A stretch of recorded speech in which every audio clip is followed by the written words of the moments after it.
a law faculty, Caleb University. The team from Bayero University, Kano.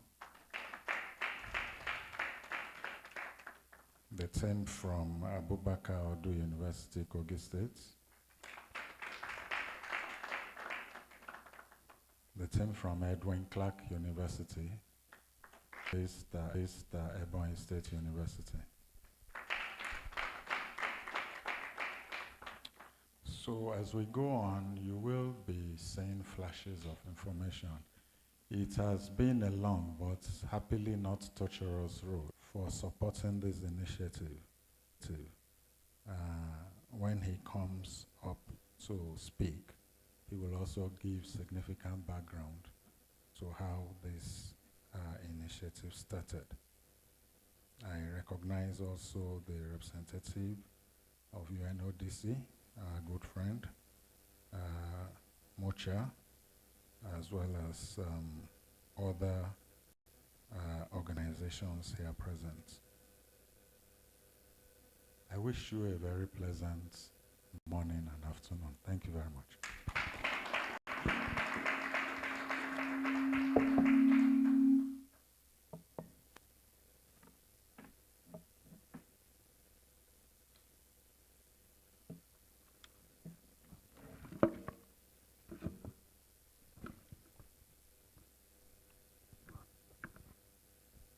Okay, so I have a list of just additional people. Prof just mentioned the representative of UNODC, Muchaneta Mundopa. We also have Angela Uzoma Iwuchuku, who is the country rep, or representing the country rep of Advocat Sans Frontières. We have Hajia Bilikisu Bashir, who is the former executive secretary of the Federal Judicial Service Commission. We have Professor Ibe Ife Kandu, and we have Samson Adeniran from CAS Foundation. We'll be moving on to the goodwill messages, and the first person that will be speaking will be Muchaneta Mundopa, who will be, okay, sorry, I'm making a mistake. The first goodwill message will be from Ugonna Ezekwem, Country Director of the National Center for State Courts. Please, a round of applause.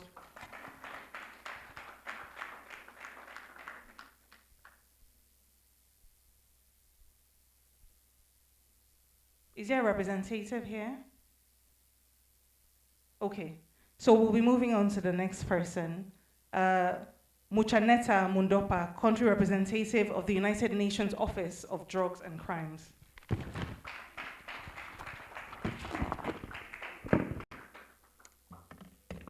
Thank you so much. Thank you so much for saying my name correctly. I think I'm now Nigerian. Okay, I will be reading the goodwill message directly from the country representative, Mr. Sheikh Torre, who would have loved to join us today, but he was engaged in another meeting.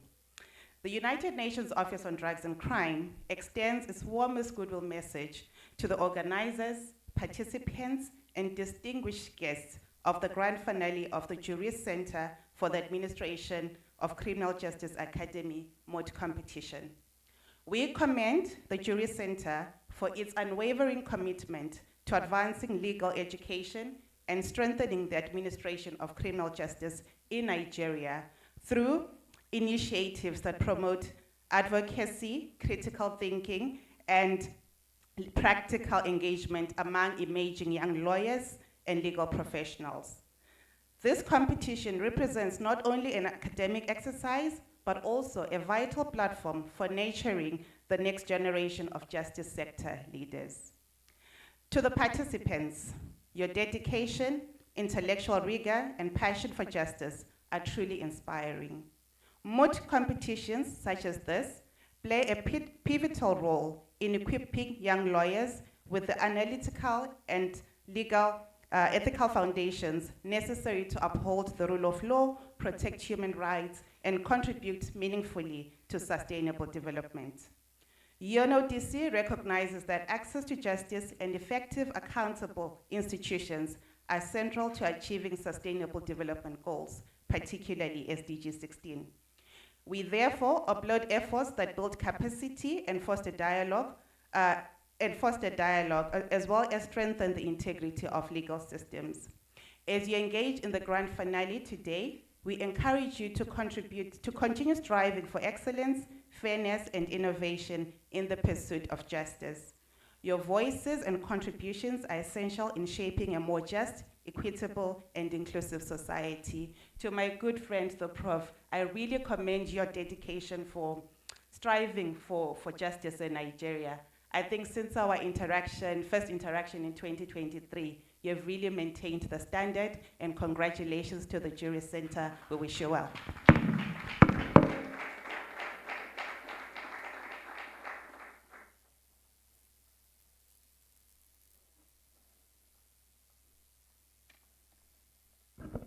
Well said. Thank you very much for that. Muchaneta Mundopa. So we'll be calling on Angela Uzoma Iwuchukwu, Avocat Sans Frontières.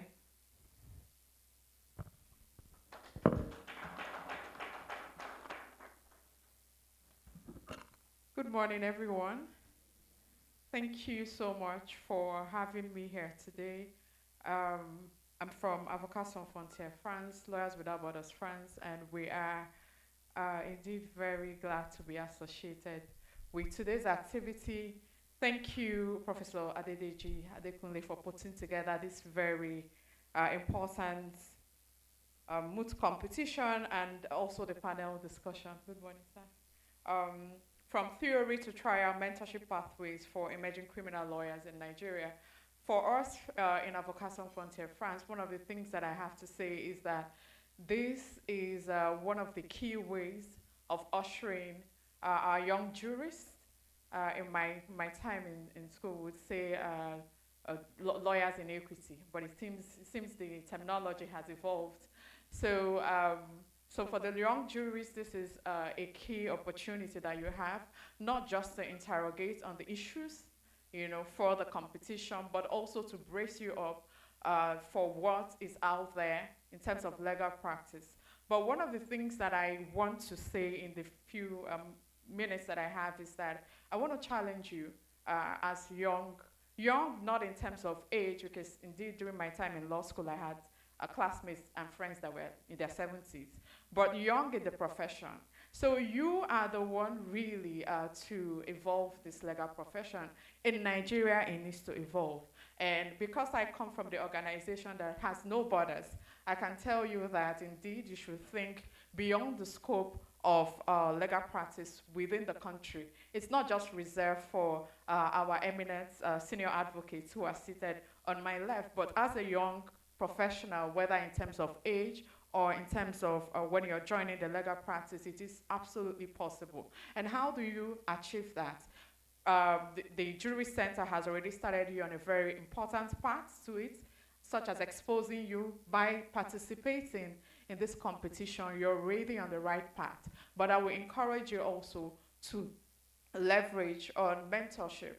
Mentorship is very important, not to lose yourself in terms of mentorship, but also to innovate.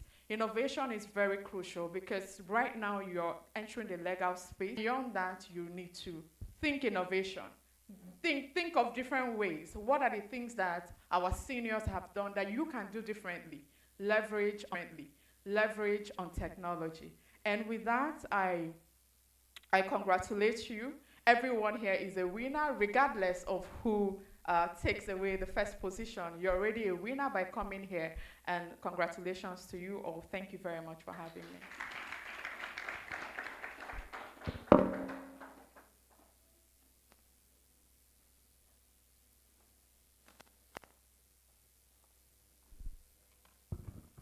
Thank you, Angela Iwuchukwu from Avocats Sans Frontières for that. We'll be calling on Howard Dimka, who will be representing the Attorney General and Minister of Justice.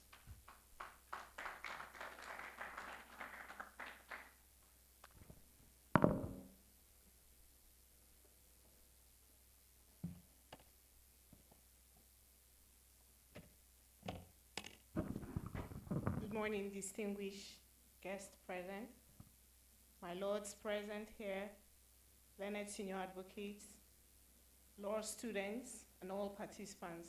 Good morning, all. I'm here to represent the Honorable Attorney General of the Federation and Minister of Justice, Lateef O. Fagbemi, SAN. All protocols observed, please.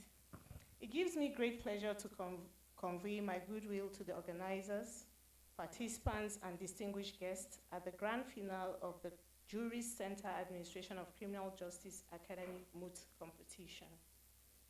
I commend the Juritrust Center and its partners, particularly the MacArthur Foundation, for this laudable initiative aimed at strengthening knowledge and practical application of the administration of criminal justice framework in Nigeria. Programs such as this play a vital role in bridging the gap between legal theory and practical courtroom advocacy, while preparing the next generation of legal practitioners to effectively navigate the complexities of our criminal justice system. The Administration of Criminal Justice Act 2015 represents a landmark reform in Nigeria's justice sector. Its effective implementation requires not only strong institutions, but also well-trained and forward-thinking legal professionals. Moot competitions such as these provide an excellent platform for law students to sharpen their advocacy skills, deepen their understanding of criminal procedure, and develop the confidence required to contribute meaningfully to justice sector reforms. I congratulate the participating universities for their dedication and the students for their commitment, hard work, and intellectual rigor displayed throughout the competition. You represent the future of the Nigerian bar and bench, and I encourage you to remain steadfast in upholding the principles of justice, fairness, and the rule of law. As the Chief Law Officer of the Federation, I affirm the commitment of the Federal Ministry of Justice to supporting initiatives that promote legal education, strengthen the administration of criminal justice, and advance the rule of law in Nigeria. I wish all the finalists the very best and congratulate the organizers for successfully hosting this important initiative. Thank you all for your kind attention.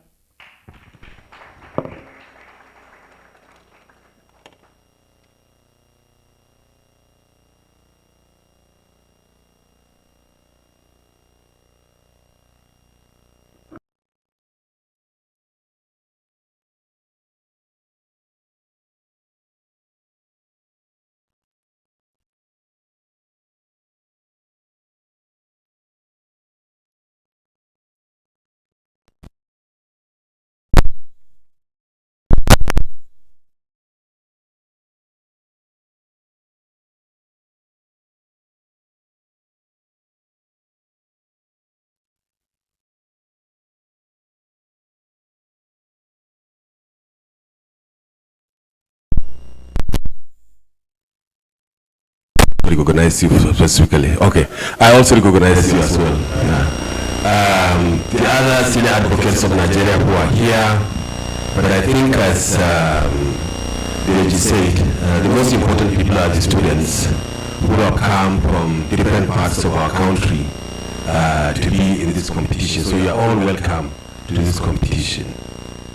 I was very excited that when I had the universities that made to the finals. It's not the usual suspects. It's not the university that DG went to. So, which is the good news. And I think that really is remarkable in the sense that it shows the evolution of our legal education in the country and the way and manner in which our system have developed. I used to think that Professor Nikki Toby, late Nikki Toby, was the best person who produced students in the country. That's from the University of Maiduguri. But I'm here glad to know that there are many of you very wonderful professors who are producing all these wonderful people at this occasion. So you're all welcome. And I think that Moot constitution is certainly very important. We at the MacArthur Foundation have not been very we have invested some, but not very much. We shouldn't have we have done better than what we have done. I know our relationship with Blue Light for some time. I remember much more earlier, I think, especially when there were conversations around sexual and reproductive health and rights. And we really wanted to encourage the development of that area of work and study. I remember, having a number of conversations at that time. Professor Joy is, late man from Obiora Omuwanko, and then the woman who was the deputy president, LRRDC. Ayo Atesnoa, yeah. So, we thought, look, we need to, how do we seed these ideas? How do we bring these ideas into the conversations? So that was when we started having some work, some activities around form of knowledge, education, and other things. As the MacArthur Foundation was transiting out of our last work, which was around accountability and anti-corruption, one of the things that we thought was, okay, how do we institutionalize, how do we leave some legacies in our country? And that was how our conversations with Juritrust.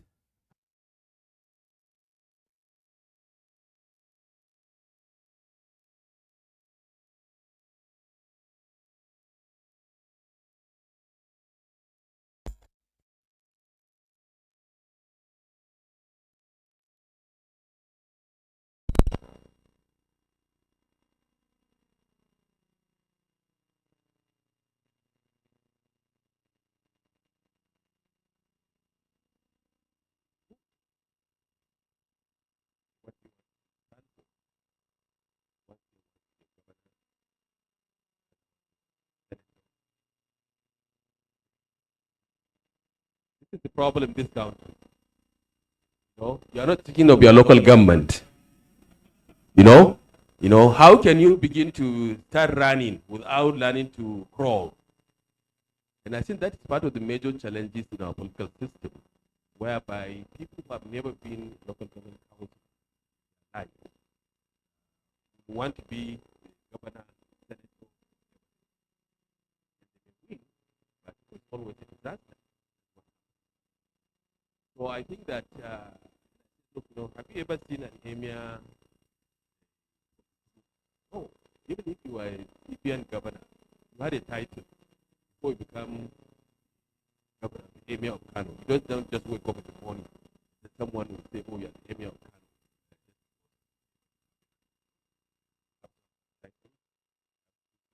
Kano.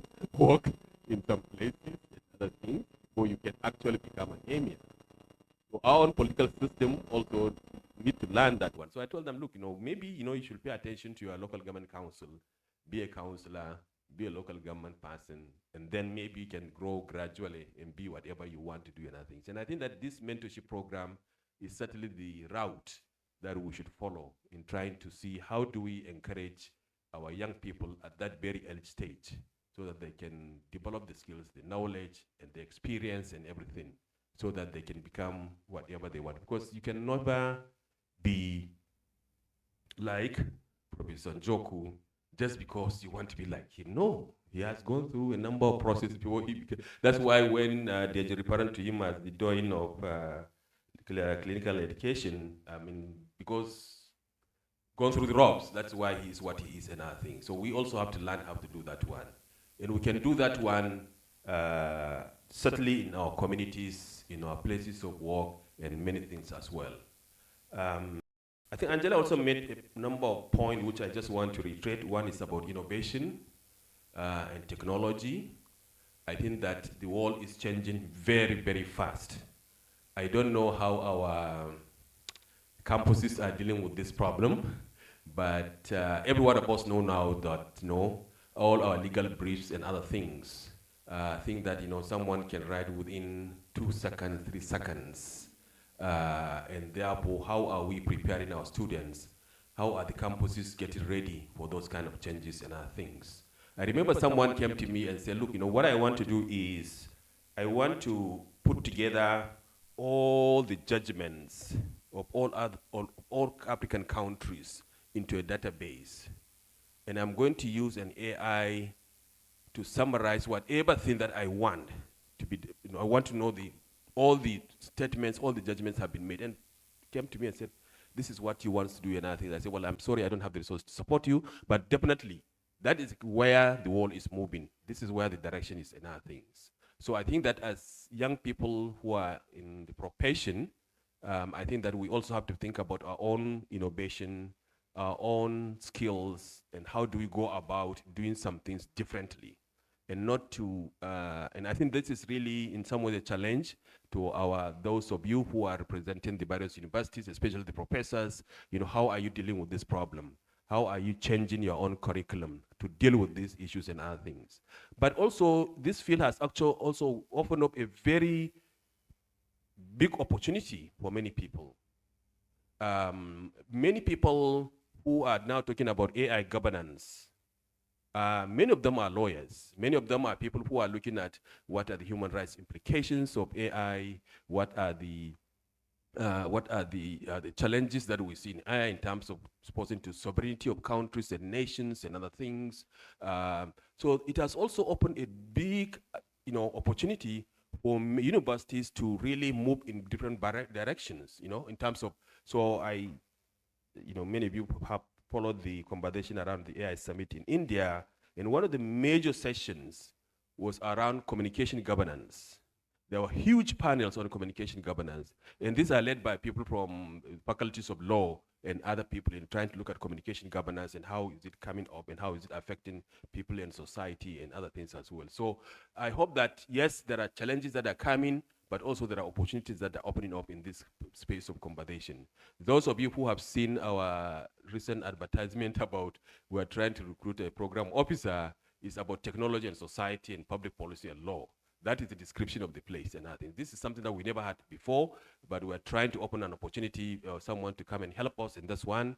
And all the people that I have seen who have applied, and this like 786 people who have applied so far, but these are all regular lawyers. And I was saying, well, but we're looking at technology and society. I'm not sure that this is just like a regular lawyer kind of work and other things. So I think that as we are looking at the challenges, I think there are also opportunities that we are seeing, and there are people who are looking at issues of safety. There are people looking at people looking about the violence that come with AI. There are people who are looking at all regulations and policies.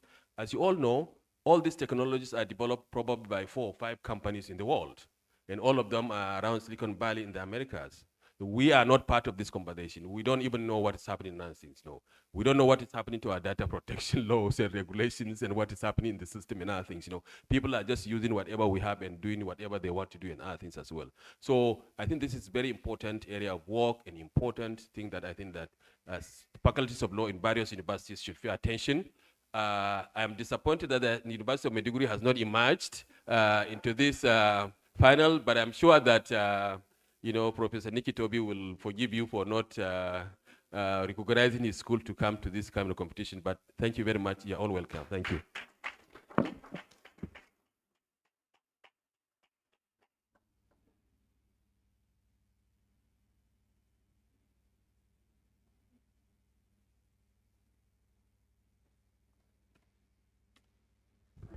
Thank you, Dr. Kole Shetima, for that. And thank you for the goodwill messages. There were just a few things that resonated with me, just in connection with the objectives of this program. Certain things that the speakers mentioned, contributing meaningfully to sustainable development goals, innovation, leveraging on technology, artificial intelligence, which I'm hoping that almost everybody in this room is following, because it is the present and the future. Bridging the gap between legal theory and criminal justice systems, and developing the confidence to contribute to meaningful reforms.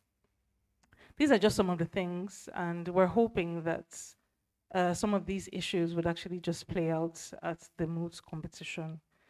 We're moving on now to the grand finale, Moot Court competition, where we'll have 3 justices presiding.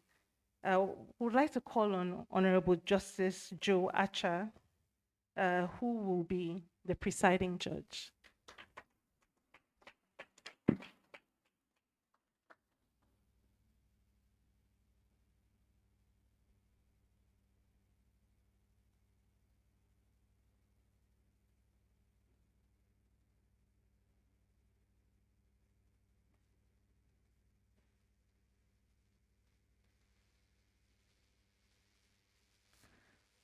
We would like to call on Honorable Nkem Dilim Zuako.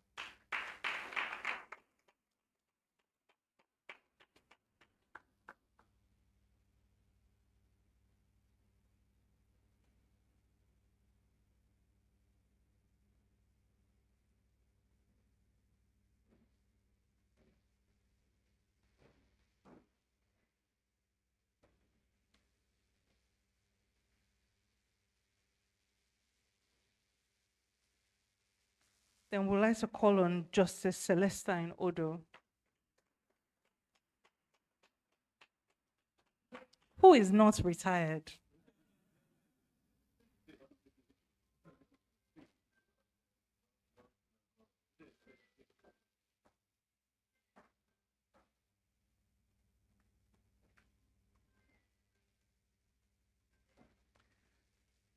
So before I call the students that will be making a representation, I just want to mention that some of the rules while this moot competition is on is that our phones will be silent, so the judges can actually hear what the students are saying. So if our phones could just be on silent, if it could be switched off, I think that would be very helpful. And then if we could just give all attention to the competition. Ifeanyi, is there somebody we're missing?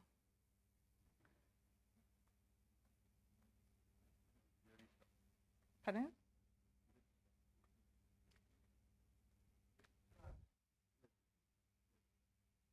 So we'll be calling, is it a Mr. or, pardon? Okay. So we'll be calling on Miss Ovi Edofi, who will be the registrar.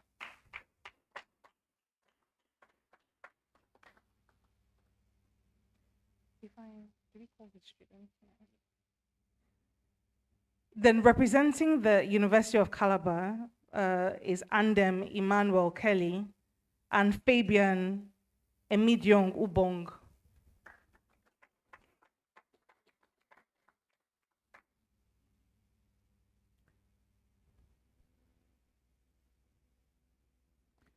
Representing Ebonyi State University is Ikpenyi Michael Ezogo and Okoro Chidimma Esther.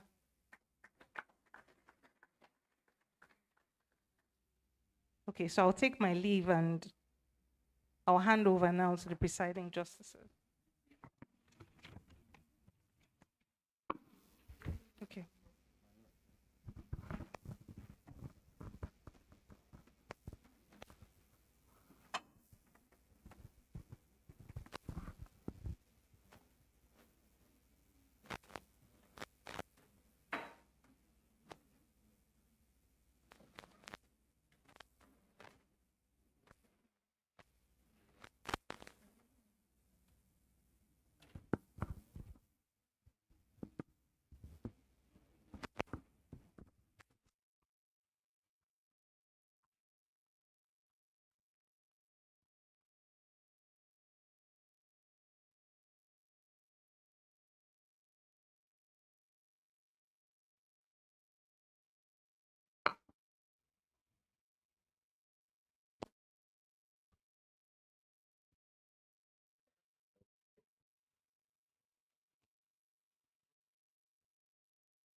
Well, the court is actually in session, so I'm probably like an amicus curiae here. So basically, I want to advise the students. I noticed, I think this is Ebonyi, right? It's, yes, University of Calabar. So my dear brother, you know, you have to be careful. You're just a few distance from the border there. And so you too, you know. So don't recline too much, and don't wail too much. That's very important. Before I sit down and hand over to the presiding judge, let me quickly recognize a good friend of the center, Chief Anthony Ojukwu, the executive secretary of the National Human Rights Commission. Welcome, Leonard Silk. My lord.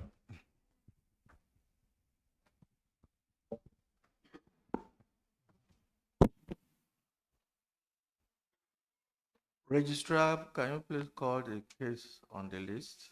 Yes, my lord. Calling on case number. I'm calling on the case between Federal Republic of Nigeria. The, Bulgaria. Number, please. There's no number. No number. Yes. Federal Republic of Bulgaria and Aisha Ngozi Kemi for adoption of their final written addresses. Just call the case. Whatever follow comes from the bench. Okay. Federal Republic of Bulgaria against Aisha Ngozi and Kemi. Thank you. Is the defendant in court? The defendant is not in court. No, We try as much as possible to make this case look real, even though it is moot and mock trial. Representation, please. With utmost humility before this honorable court, I am M.E. Ikbenyi, Esquire. My noble lords, I appear alongside my learned friend and co-counsel, C.E. Sorry, you appear for... My lords, alongside my learned friend, we appear... No, you appear first, and appearing with you will be the person you will announce. Okay, my lord. You appear for... My lord, I appear for the prosecution. Wait. Sorry. For prosecution. Yes, and with you? My lord, with me is my learned friend, C.E. Okoro Miss.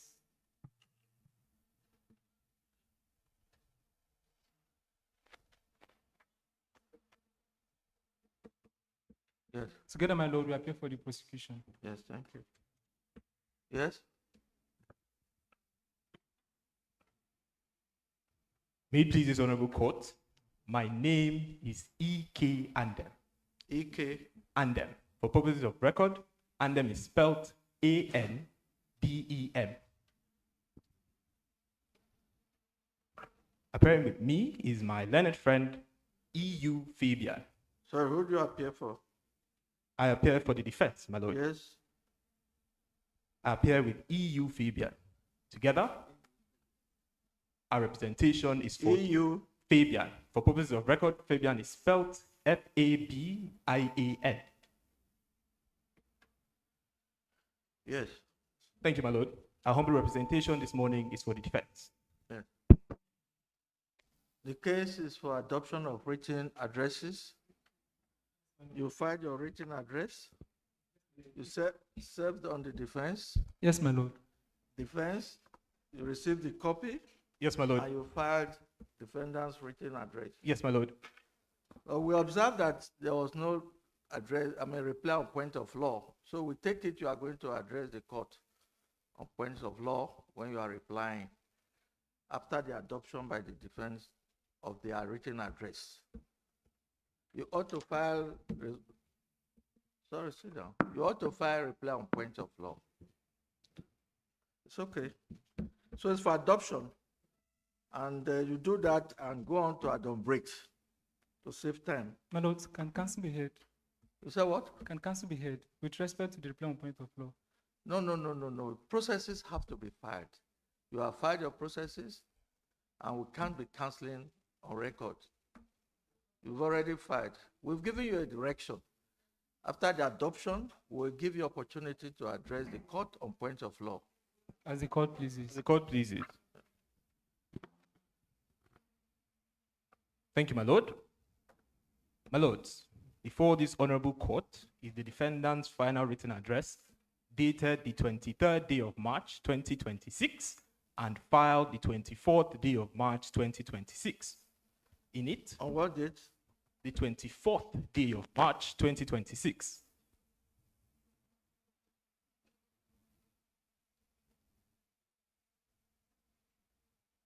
Yeah. In it, the defense formulates 3 pivotal issues for determination by your lordships. First, whether mens rea is present where a professional in the course of her professional duty troubleshoots potential problems and accidentally accesses and downloads sensitive data like KYC data. Second, whether the anonymous demand for a consultancy fee is established by mere fact that the defendant is living a lifestyle in excess of her legitimate income. And third, whether a preservation order can be validly maintained over the defendant's assets under Section 9 of the Proceeds of Crime Act. My lords, the defendant wishes to adopt its final written address in its entirety, as same will form the basis of our oral adumbrations this morning. Yes. With your kind permission, my lords, of the 25 minutes allocated to us, I'll be addressing you 20 minutes, please. as the court pleases. Yes. Of the 20 minutes allocated to us for our main pleadings, I'll be addressing you on 6 minutes for on the first issue, while my learned friend EU Fabian will address you for 6 minutes on the second issue. Upon conclusion of her arguments, I will then address you on the final issue for a total of 6 minutes. Your Lordship, pursuant to Section 11, Sub 2 of the Competition Rules, we also reserve a further 5 minutes for rebuttals. May it please you, my Lord. My Lord, before I proceed into the meat of this matter, Yes. it is crucial to give a very brief factual background of why we are here today. My lords, the defendant, Ms. Aisha, is a high-profile cybersecurity expert under the employ of Ajo Boy Systems, who were contracted by Rhapsody Bank in order to check their security features for any vulnerabilities. On February 2025, she accessed the system and found a critical backdoor which enabled individuals to access the sensitive KYC data of individuals. Upon finding this backdoor, she allegedly sent an anonymous demand to the bank CEO demanding a 50 million naira payment in order to reveal the location of the backdoor and delete the downloaded data of 5,000 individuals who had already been downloaded. She was subsequently arrested by the authorities, and in her apartment were found 200 million naira in cash, as well as 3 Bitcoin hardware wallets. The prosecution charged her to court under the offenses of unauthorized access, contrary to Section 6 of the Cybercrimes Act, and cyber stalking and extortion, contrary to Section 24 of the Cybercrimes Act. My Lord, the prosecution has tendered its witnesses and evidence, the defense has done same, and we stand here today to address you on the final written addresses. My lords, on the first issue, it is the firm, pungent, and unequivocal submission of defense counsel that mens rea is not present where a professional in the course of her professional duty to troubleshoot potential problems accidentally accesses and downloads sensitive KYC data of bank customers. My lord, our submission is premised quite simply on the cardinal principle of criminal law, which states that the prosecution bears the ultimate burden of establishing its case beyond reasonable doubt. Yes. My lord, in establishing its case, the prosecution bears the burden of establishing each and every ingredient. The prosecution must establish that a guilty act was in fact committed by the defendant, and they must go ahead to establish that such a guilty act was committed with a guilty state of mind, otherwise known in our jurisprudence as the mens rea. Your lordships, this was the decision of the Supreme Court in the case of Oyeyemi against the state, citation contained in paragraph 5.1.2 of our final written address. Sorry to interrupt you. We'll be doing that occasionally. Yes, my lord. Yes. when you refer to or you cite an authority, Yes, you my lord. must put the full citation. Yes, my You lord. know, the court is not your student that you refer to index. You must put the correct citation. Then thereafter, you see the word supra, which means refer to what you have done above. So it was wrong when you were putting indexes and referring the court to index, just like you've done now.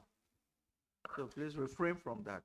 Counsel is properly guided, my Yes. lord. Thank you very much. Yes. Again, I was citing the case of Oyeyimi against the state, 2023, 7 Nigerian Weekly Law Report, part 1882, page 181. Better. Lordships, the Supreme Court in that case explained that where a crime has a mental element, the prosecution bears the burden of establishing that mental element beyond reasonable doubt. Your Lordships, the offense contained in Section 6 of the Cybercrimes Act has two parts.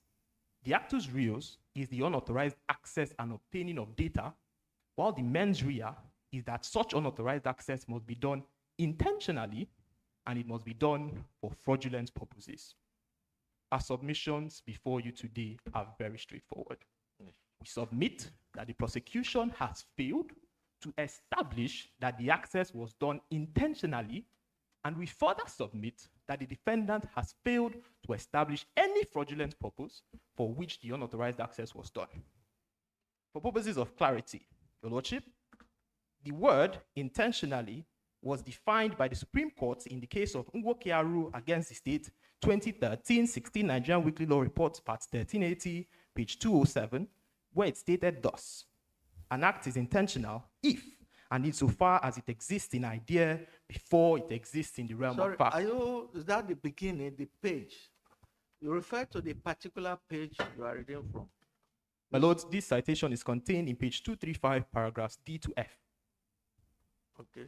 Thank What you. is the beginning of the case? A page.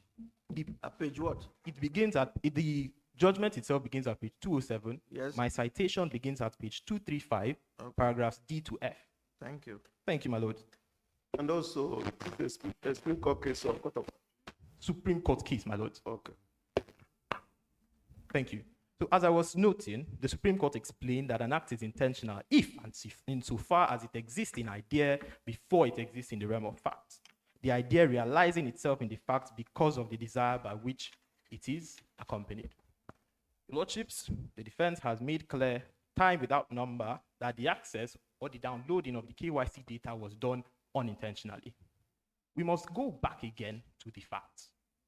The defendant is a high-profile cybersecurity expert who was acting in the course of her professional employment with Rhapsody Bank. Ab initio, she had the authorization to access the bank's systems.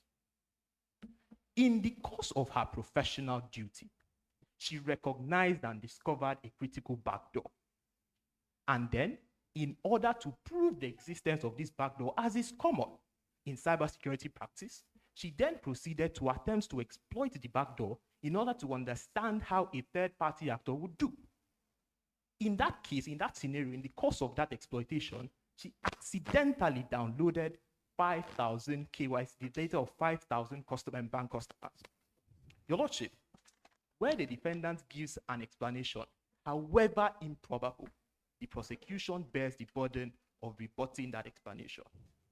Your Lordships, nothing, absolutely nothing in the prosecution, the evidence tendered by the prosecution attempts to establish that the data was downloaded intentionally. The prosecution has not shown any retrieval logs or any information whatsoever showing or even imputing or insinuating the fact that the access was done intentionally. Lordships, moving on to the second bit of my argument. Sorry, can the intention be inferred?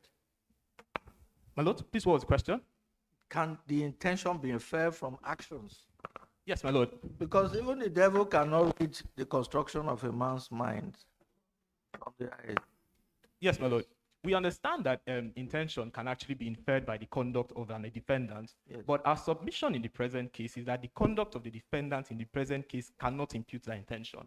Thank you. And we argue this because, as was earlier noted, the defendant was in fact employed by the bank to actually do what she was doing. Yes.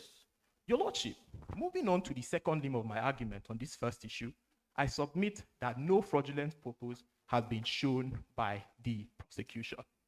Your Lordships, in order for a purpose to be Sorry, given- my colleague wants to. So let me quickly ask you, because you have gone on about the defendant having authorization, did she actually have authorization, or was she supposed to have reported to her employers that she suspected or she observed that there was some kind of a critical issue that needed to be addressed?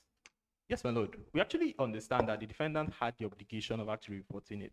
And our reply to that question is that the defendant was at that point trying to ascertain the severity of the backdoor.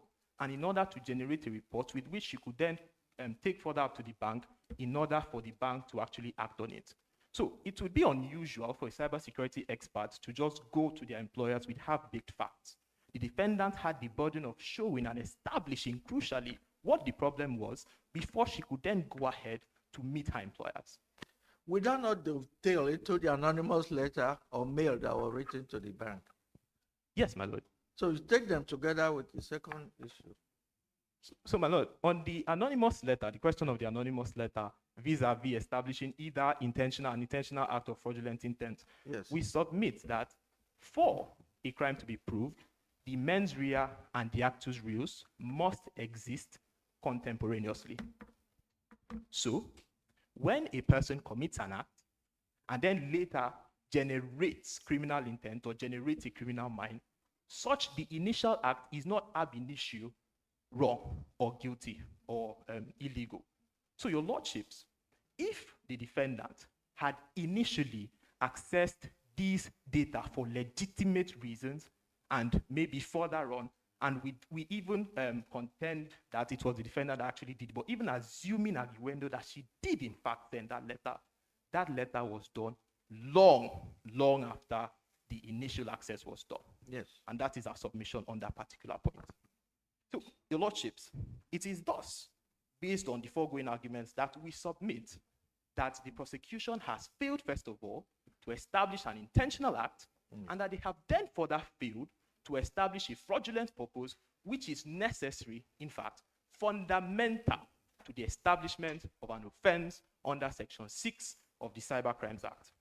My lords, for purposes of recapitulation, let us go over the chronology of events. First, she discovered a vulnerability. Second, she accessed the system to demonstrate it. Third, she downloaded data. Before fourth, proceeding to do any other thing which might have been deemed illegal. It is thus based on the fact at hand and our criminal jurisprudence that we submit that mens rea is not established in the present case.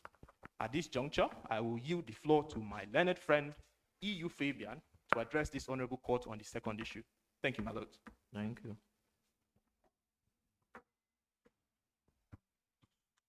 Subject to the court's convenience, counsel shall proceed to address this honorable court on the merits of issue 2. Yes. To wit, whether the anonymous demand for a consultancy fee in exchange for disclosing a security flaw is established by the fact that the defendant is living a lifestyle in excess of legitimate income, and whether the demand, if traced to the defendant, constitutes the offense of cyber stalking or extortion under Section 24 of the amended Cybercrimes Act. Yeah. On this issue, my lords, counsel humbly but firmly submits that the defendant's alleged living of a lifestyle above her legitimate income cannot sufficiently link her to the anonymous demand. And even assuming but not conceding that this demand is eventually traced to her, it does not constitute the offense of extortion as contemplated under Section 24 of the Cybercrimes Act. My lords, bearing in mind the two questions staring this honorable court in the face, the defense shall proceed to address this honorable court on the first question under two subheadings. Thus, that the circumstantial evidence sought to be relied upon by the prosecution does not irresistibly point to the conclusion that the defendant sent the anonymous demand. And secondly, that the lifestyle of the defendant is not in excess of legitimate income. Sorry, these facts as stated, I thought they were already established and accepted by both sides. My Lord, there are some facts that we are alleging. We're not conceding to their existence. For instance, the writer of the email, we want to take it that it's been considered. No, my Lord, it has not been considered. The fact that it stated that it's an anonymous demand, we are contending the anonymity of it. And then we would further prove that even assuming but not conceding it is traced to the defendant, Yes. it does not constitute the offense for which the prosecution is charging her for. That's all right. Thank you very much, my lords. We rest the entirety of our submission on this issue on the fact that this court does not deal with mere speculations or suspicions. We draw jurisprudence, my lords, from the case of Obiako versus the state, citations 2002, 10 Nigeria Weekly Law Report, part 776 at 612, where the Supreme Court held that suspicion, however strong, cannot constitute a crime or ground a conviction.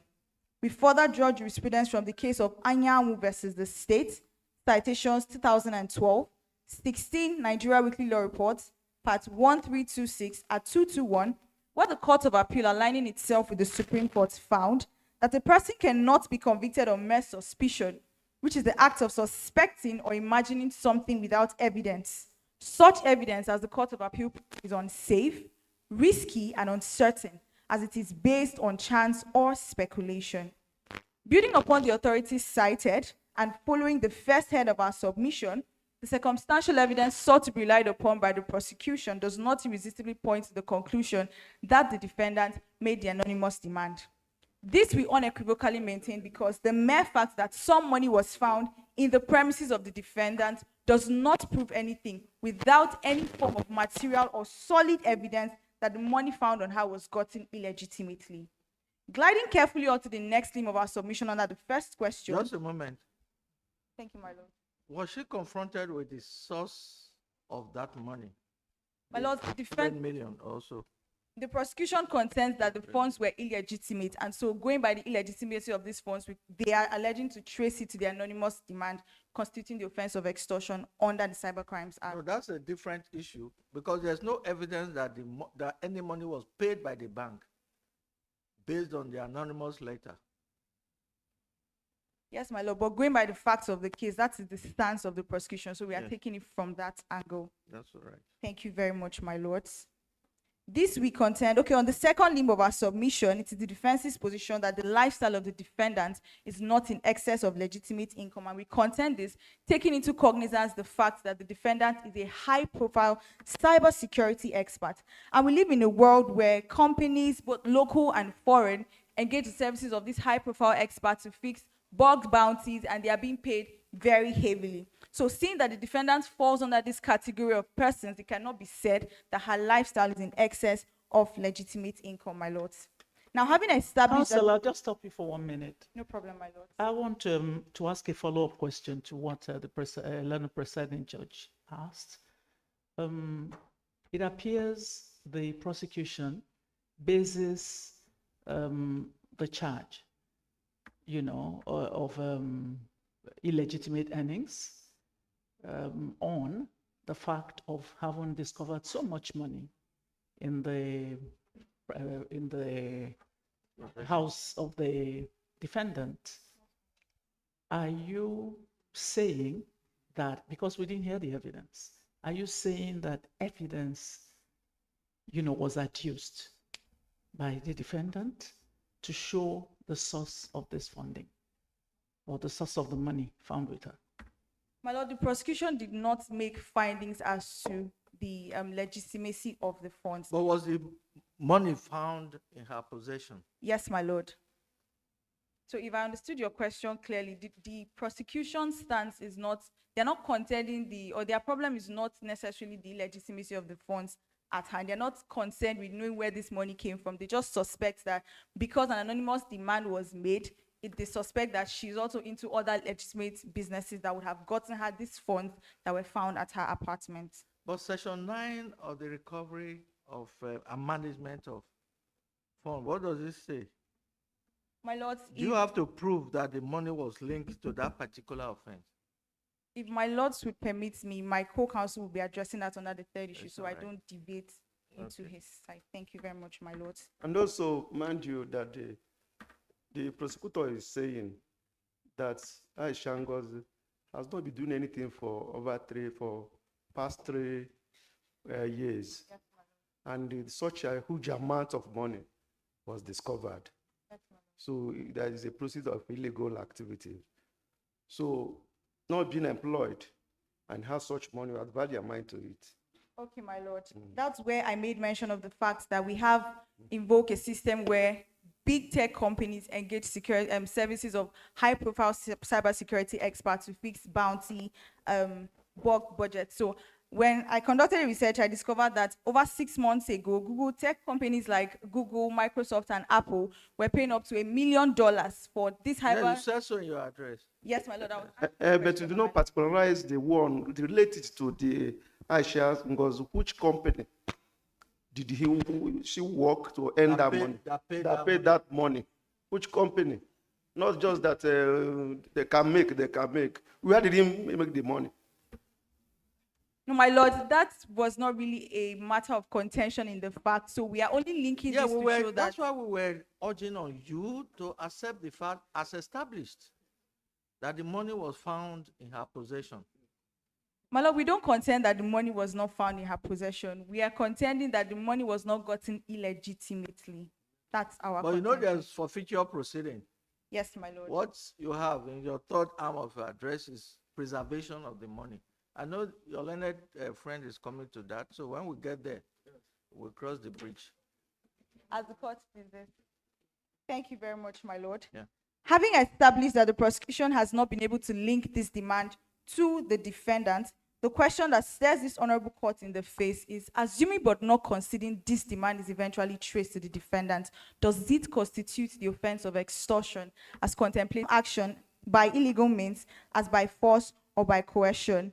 And the court in the case of Borishade versus Federal Republic of Nigeria, citation 2012, 18 Nigeria Weekly about 1332 and 347, held that the word threat would include oppression, and it includes the fact that it can sap a reasonable man's free will. My lords, our emphasis on bringing these authorities to point to the fact that the demand made by the defendant did not sap the bank CEO's free will. The fact that he reported to the authorities doesn't necessarily mean that he felt threatened by that demand, because assuming it is traced to her, we contend that this was a legitimate request for service charges which she conducted. So she's under the employ of the bank to assess their system and explore vulnerabilities. So having explored this vulnerability and she had found that there was a potential issue, just as an honest businesswoman would do, she reached out to the bank CEO for payment for her services. This, we contend, does not amount to the offense. She was an employee of a company employed by the bank. Yes, not a direct employee of the bank. Yes, my lord. Did she have the responsibility to demand payment for what she discovered in the course of her employment as engaged by by a company? My lord, while I understand your line of reasoning, it is my submission. Not your line, the court's line, not Sorry, your, my lord. Yes. While I understand the court's line of reasoning, it is my submission that if for some reason she was unable to maybe report back to her employers, like my learned counsel said, she needed to be sure of what she was doing before she reported back. And then at this point, she found that, okay, I would need this amount of money to further my services. It is our submission on this issue, yes, my lord, that the demand, even if traced to her, did not and would not constitute the offense of extortion as contemplated under Section 24 of the Cybercrimes Act. At this point, my lord, with the kind leave of this court, I yield the floor back to my learned lead counsel. Thank you. Thank you. Don't clap, please. This is court. Yes, lead counsel.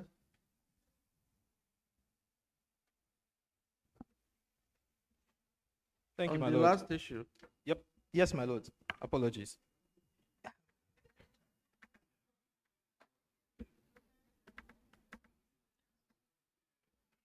Sorry, I just want to remind you that the order being sought for is for preservation, not forfeiture. It's for preservation of the fund, not forfeiture. Yes, my lord. So please limit yourself to that. Yes, my lord. My lords, on the third and final issue, it is the firm submission of defense counsel that the preservation order sought by the prosecution is not tenable in the present case. My lords, we anchor our submission on two very simple points.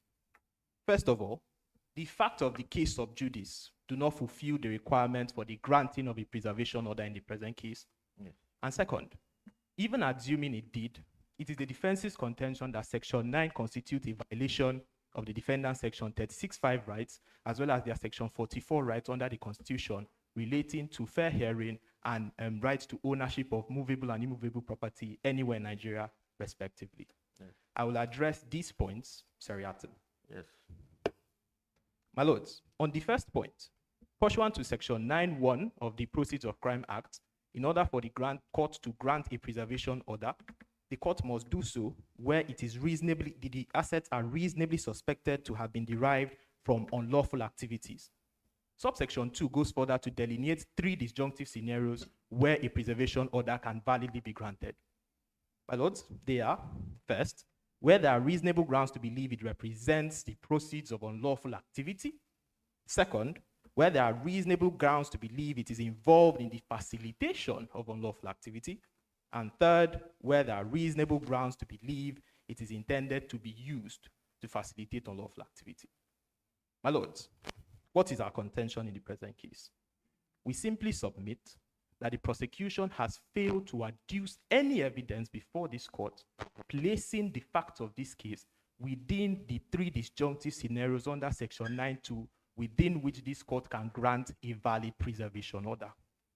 My lords, the term reasonable suspicion was defined by the Supreme Court in Olakinde v. EFCC, citation 2025-17 NWLR part 2014, page 241 at page 278, paragraphs G to H.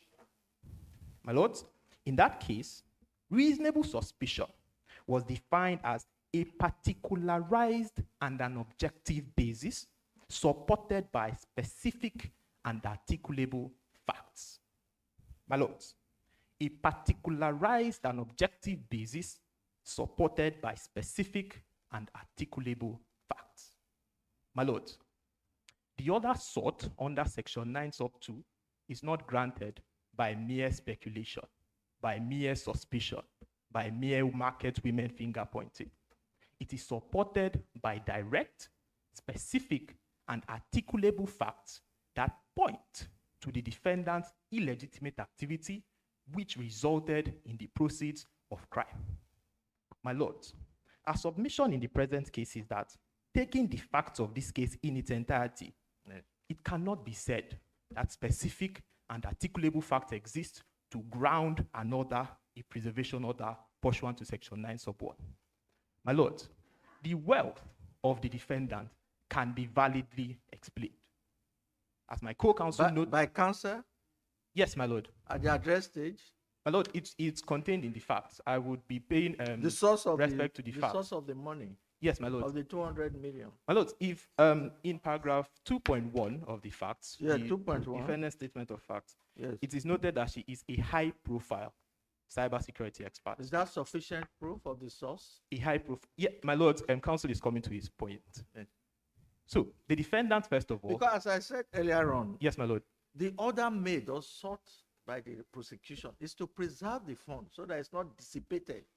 Yes, my lord. Assuming the fund is left in the hands of the defendant, and at the time the court decides one way or the other the ownership of the fund is dissipated, how do you recover it? My lord, first of all, the defendant does not intend to, if the preservation order is not granted, yes, run away with the funds. You're prepared to give an undertaking? Counsel is prepared to give an undertaking? Yes, my lord, the defendant is prepared to give an undertaking to this regard. My lords, yes, our submission is essentially premised on the fact that if this preservation order is granted, yes, it would unduly prejudice the defendant, as she would lack the necessary financial resources to put up a strong defense to the strong allegations. We mean you concede that the fund could be tampered with by the defendant? Oh, no, my lord. We are simply... That's what you just said. My lord, we are saying that... she will require the fund to defend herself. I'll probably pay part of your fees. My lords, our contention is that the defendant's payment of legal fees does not necessarily imply a desire to abscond with the resources. Yes, As we've of- read your address. So just round up so that we can go to, these points were made in your written address. Okay, thank you, my lord. So I'll move on at this juncture to see the second limb of our argument, Yes. which is that simply Section 9 sub 2 would constitute a violation of her right to fair hearing under Section 36(5) and her right to the ownership of movable and immovable property anywhere in Nigeria. So At the stage of ex parte application, yes, my lord.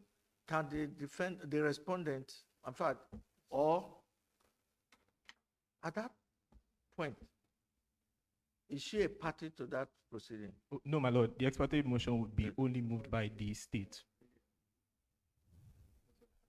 Yeah. Yes, go on.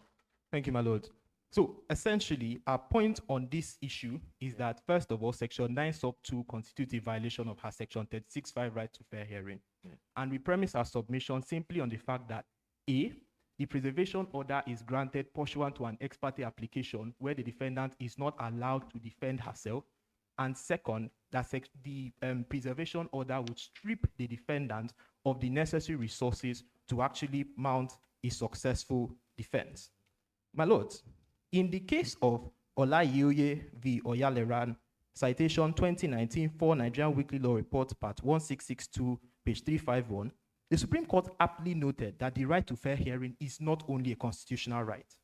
It stated that the court has a duty to create the conditions necessary for a party to avail himself of the right to fair hearing. My lord, when a defendant is unable to even secure good counsel to defend himself, how then can it be said that a fair hearing has occurred? My lord, moving on to our submissions on the right to own movable and immovable property anywhere in Nigeria, the right under Section 44 is a constitutional right protected by the sovereignty and supremacy of the Constitution of the Federal Republic of Nigeria. Every single Nigerian is given the right to own movable and immovable property anywhere in Nigeria. For the state to be given the right to unilaterally strip a defendant of their resources At this stage, yes, my lord. Is the ownership of this money in dispute? Yes, my lord. The prosecution actually contends that the money, the assets were proceeds of illegitimate activity No, but and seek to preserve ownership them. remains with the defendant. My lords, but because the defendant But the is the source of that money is what is in dispute. yes, my lord. So what we are essentially saying is where a preservation order is made, even if ownership remains, even if the jury ownership remains in the defendant, de facto ownership moves to the state. Okay. Can a person be said to own when they are unable to use what they own? May I ask? Yes, my lord. You talk about constitutional rights and Yes, my this, lord. the right to movable and immovable property, but you do realize too that these rights are not absolute. Absolute. Yes, my lord. We realize that the rights are not absolute. And again, you mentioned Section 44. You know what it says? Yes, my lord. Compulsory acquisition of property. Yes, my lord. Do you think this interim forfeiture amounts to compulsory acquisition of property? My lord. Knowing full well it's just of a temporal nature. My lord, I did not get to your last point. What I'm trying to say, that this order is just for interim forfeiture of property. Is of temporal nature. It doesn't mean that it doesn't to Section 44. The Constitution talks about compulsory acquisition of property. Does it amount to compulsory acquisition under Section 44? My lord, essentially, for you to say he has breached the fundamental right to own property. Essentially, my lord, yes, we actually contend that it is in some way a compulsory acquisition of property, but our primary submission is in fact that this preservation order actually affects the de facto ownership of the defendant in the present case. And we actually ground our submission again on the fact that the defendant would be unduly prejudiced and would be unable to have access to the resources, even though she would in legal theory retain legal ownership. And that is our submission on this final point. Thank you very much. Thank you, my lordship. Thank you. Thank you. At this juncture, may I conclude before? Yes, please. Thank you, my lord. It is based on the arguments canvassed and the evidence adduced before this honorable court that the defense respectfully prays that this court discountenance the evidence of the prosecution, and acquit and discharge the defense as the prosecution has failed to establish the offenses charged against the defendant beyond reasonable doubt. Thank you, my lords. Thank you very much. Prosecution? With utmost humility before this honorable court, I remain my humble self, M.E. Ikbenyi, Esquire. My lords, before this honorable court, the prosecution's final written address, dated the 24th day of March, 2026, and filed on the same day. 24th? Yes, my lord. Contained in our final written address are 3 issues, to wit, whether menstruation is present where a professional, in the course of her duty to troubleshoot a potential problem, accidentally access and download sensitive data like know your customer, KYC data. 2, whether the anonymous demand for a consultancy fee in exchange for disclosing a system flaw is established by the mere fact that Aisha is living a life which is in excess of her legitimate income, and whether if the demand traced to Aisha constitutes an offense under Section 24 of the Cybercrime Act. Yes. Thirdly, whether a preservation order can be validly maintained again over the defendant's asset under Section 9 of the Proceeds of Crime Recovery and Management Act 2022 on the basis of unexplained wealth before the underlying criminal charges of cybercrime has been proven. My lord, we vehemently argued same in our final written address, and we seek to adopt the said final written address as our final written legal submission in this matter. Yes. While urging my noble lords to discountenance the argument from our learned friend. Sorry, are you going to address, all the issues? Yes, my lord. All alone? No, my lord, I will divide the rules between me and my co-counsel. Yeah, which of the issues will you address and which of the issues will your learned friend address? Thank you very much, my lords. I, as the lead counsel, would address issue 1 and 2, while my co-counsel would address issue 3. That's fine. Thank you very much, my lord. My lord, and subject to the overriding interest of this honorable court, we seek to proceed. Thank you very much, my lord. My lord, on issue 1, which asks the question whether menstruation is present where a professional, in the course of her duty to troubleshoot a potential problem, accidentally download and access KYC data. My lord, however, before we proceed to our substantive argument, it's important that we engage with the argument advanced by the defense. My lord, first of all, we would like to draw this honorable court, the mind of this honorable court, to the fact that our learned friends... So are you responding or replying to what they said? My lord, with respect to the facts... Those facts are not contained. Those issues are not contained in your written address. Yes, my lord. Just the fact that they misinterpreted the fact to the court, either intentionally or unintentionally. No, the facts are taken, we understand. So you just go ahead. Okay, thank you very much. So that you don't raise issues for arguments. The counsel is properly guided, my lord. My lord, with respect to on the first issue, yes, we vehemently submit in the affirmative, which is to the effect that menstruation is present in this instant case. My lord, while we do recognize and admit that accidental access and download strict to censor lacks menstruation, we, however, strictly humbly contend that in this instant case, the fact of the case clearly shows the presence of menstruation. My lords, under Section 6 of the Cybercrime Act, which the defendant was charged, it clearly provides that where any person without authorization accesses a computer system or network for a fraudulent purpose and obtains data that is vital to national security, commit an offense. Yeah. My lord, the use of the word intentionally under Section 6 of the Cybercrime Act indeed shows that menstruation is a necessary element for this offense. And we respectfully submit that a community reading of the fact of this case shows that the menstruation is present. My lord, pursuant to the decision of the Supreme Court in Onus... Before you go to the decision, counsel should learn to understand the facts of the case, establish the facts before you go to decisions of court to support your facts. So please let us establish some of these facts. Yes, did the defendant have authority to access the computer in the first place? My lord, we'll make no, that come to it fast. Okay, my lord, yes. We want to rely on the authority to support the not fact. The authority now. Authority will not... okay, counsel. And let me tell you one from that for the benefit of all of us. Yes, my lord. We are told that a good lawyer can always distinguish any authority. And when a lawyer says, oh, it's in all force, it's in all force, That incident could have happened during the day, another happened at night. It cannot be in all fours. So please concentrate on the particular case and the facts. Thank you very So much. the simple question, did the defendant, did she have authority to access the computer in the first place? The fact of this case clearly highlights that defendant, upon discovering the back door. No, to access it, She does not have the she access. was the employer of somebody, of a company. Yes, my lord. The fact clearly shows that she was not in personal employment of the bank. Rather, it was the organization she works with that is employed by the bank. Yes. And the mere fact that the person is working with an organization employed by an organization does not imply, or strict to sense imply. What was the company employed to do? My lord, the company was employed to take care of IT stuff for the bank. And however, it does not imply that the defendant herself has the right to unauthorizedly, without authority, without permission, access and download KYC data. And my lord, if my lord would allow us to address this court further, we would show the presence of Menstrie with respect to her action after she downloaded the KYC data. It's all right, go on. Thank you very much, my lord. My lord, while we do recognize, as held by the Supreme Court in the case of Kolo against States, with leave of the court, we seek to provide full citation. Yes.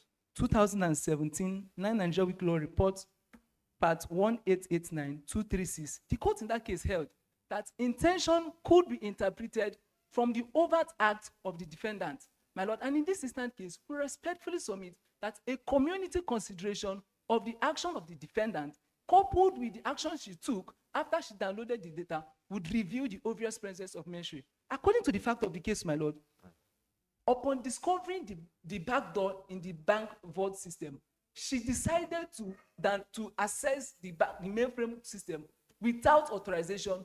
Neither did she report to the appropriate authority, which is her employer.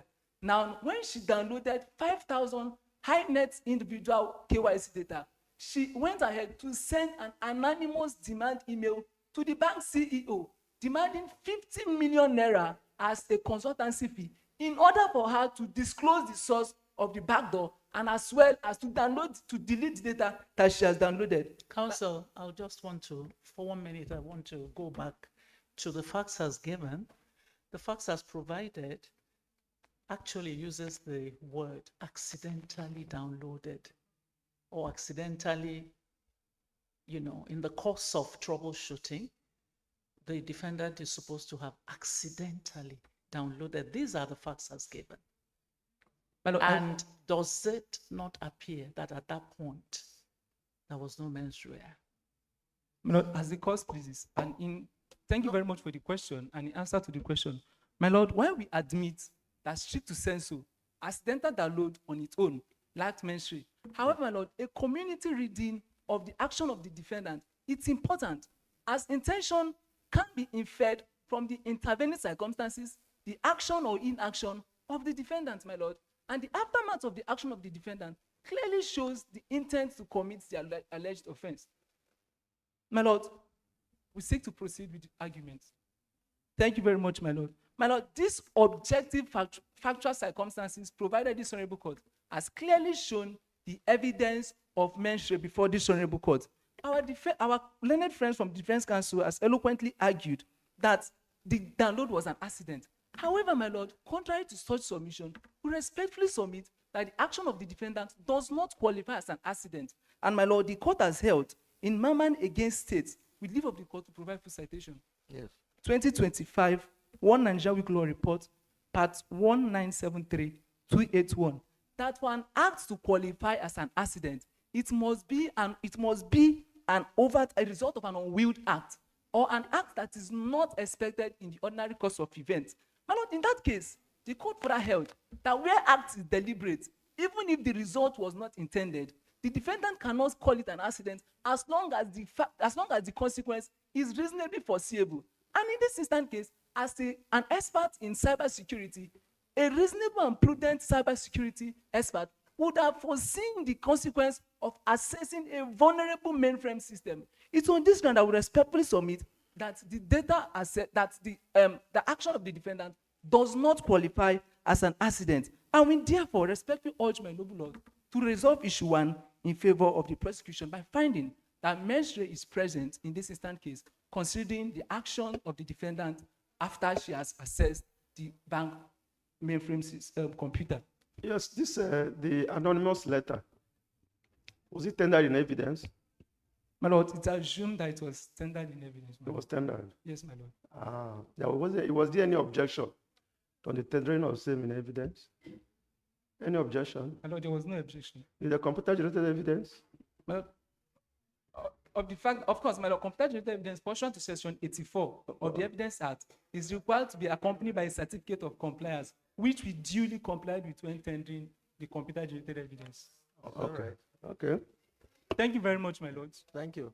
On issue 2, before this honorable court, Yes. which asks the question whether the anonymous demand for a consultancy fee before disclosing a security flaw is established by the mere fact that Aisha is living a lifestyle in excess of her legitimate income. And if the demand is traced to her, does it constitute the offense of extortion or the offense of cyber stalking under section 24 of the Cybercrime Act?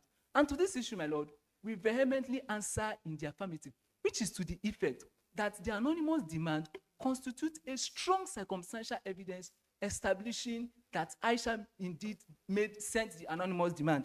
And also that if it is traced to her, it constitutes the offense of extortion under section 24 of the Cybercrime Act. My lord, a perusal of the issue would see that the issue is of two-pronged nature, and accordingly, we shall be approaching or arguing before the Supreme Court with respect to this issue, relying on two heads of argument.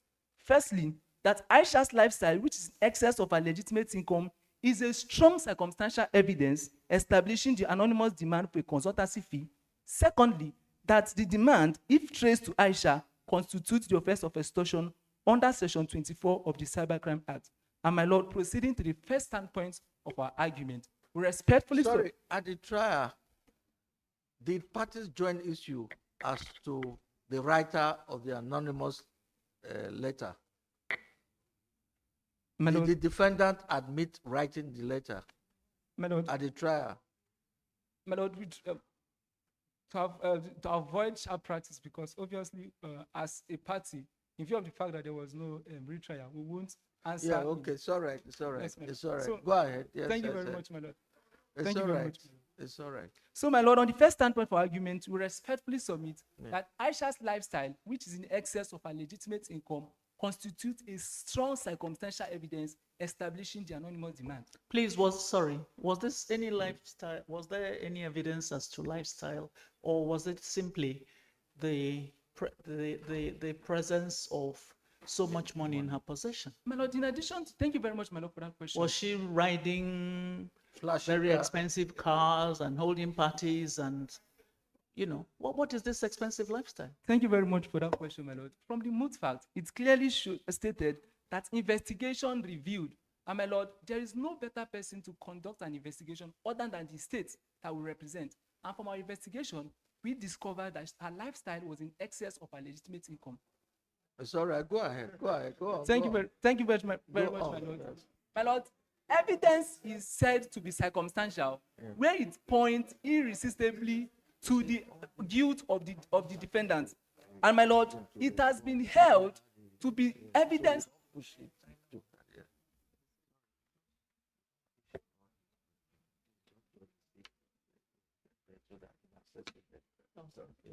Sorry, go on. Thank you very much, my lord. My lord, evidence is said to be circumstantial when it points irresistibly to the guilt of the defendant.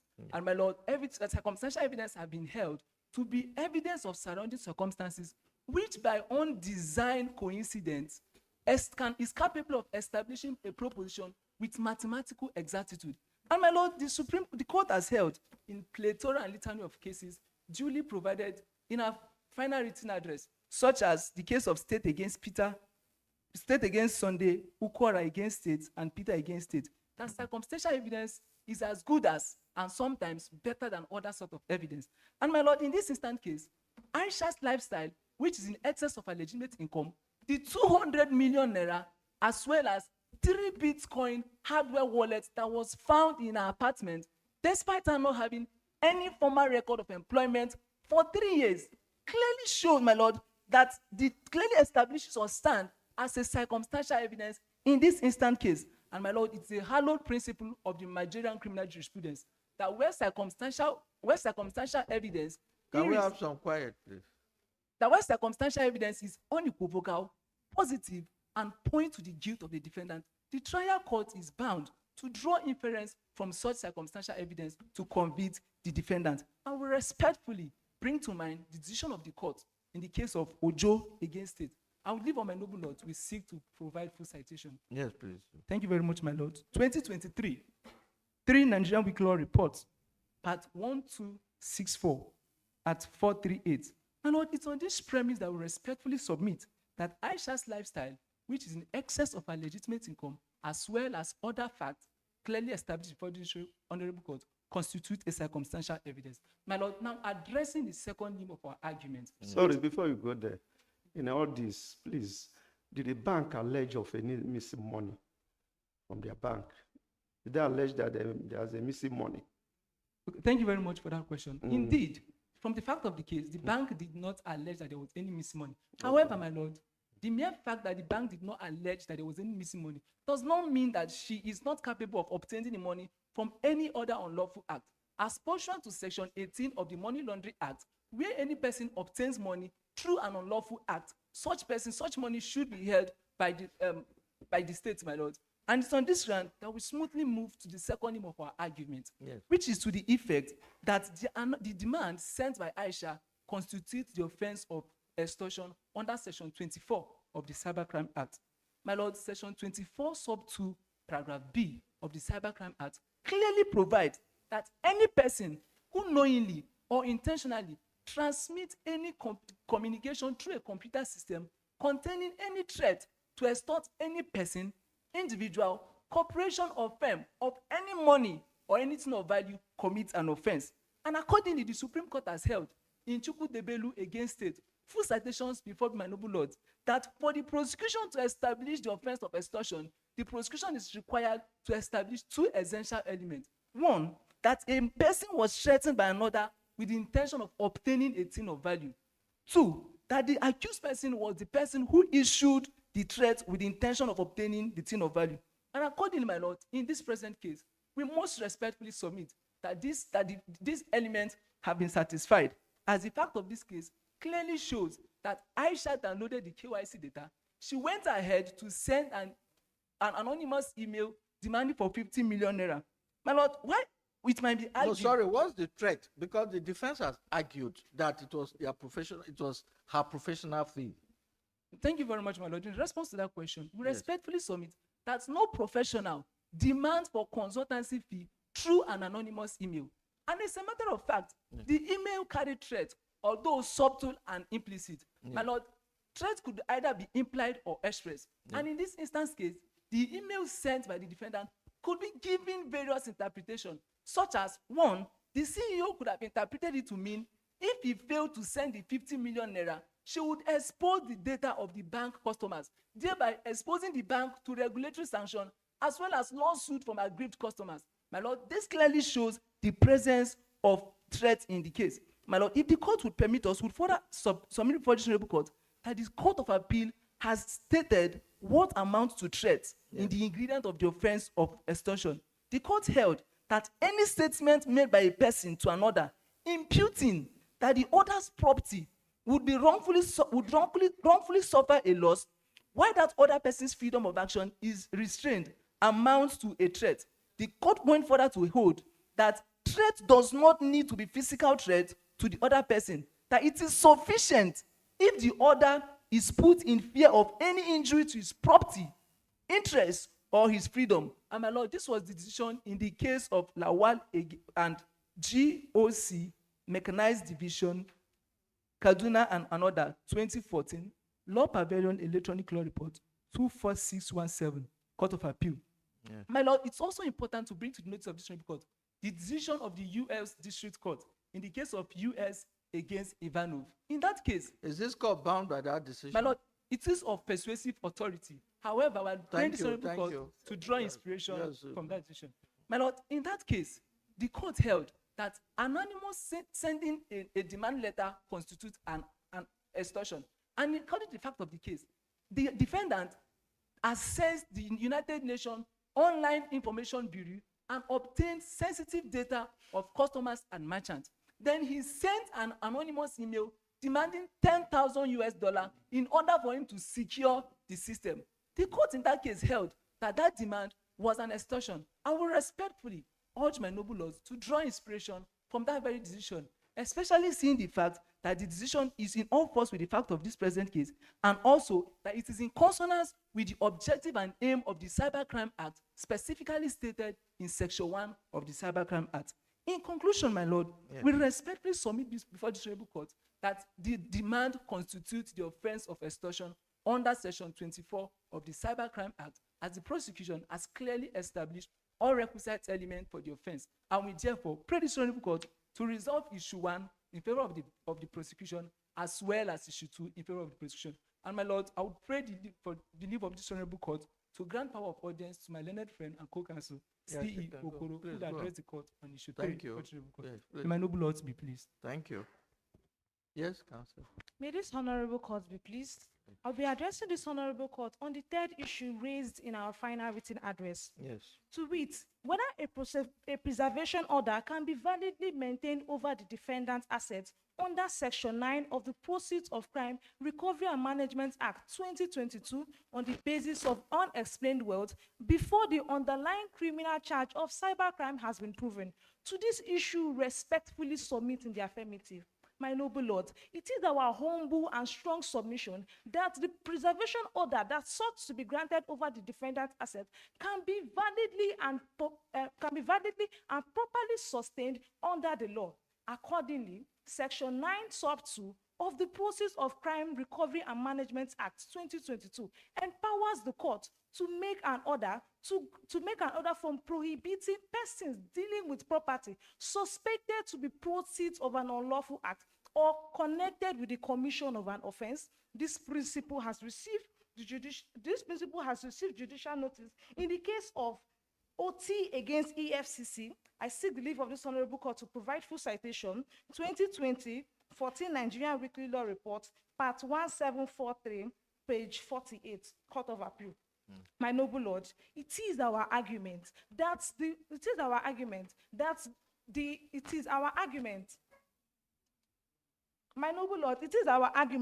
underlying criminal offense in which the defendant is charged with is not required to be proven first. It's not required to be proven first before the application is granted. The Proceeds of Crime Act only requires a prosecution to establish a prima facie case that the defendant's assets are proceeds of an unlawful act. In furtherance, my lord, we humbly bring to the notice of this honorable court the provisions of Section 8 of the Proceeds of Crime Recovery and Management Act 2022. The purport of this section is that the preservation order application shall be civil proceeding, and the standard of proof required is on the balance of probabilities.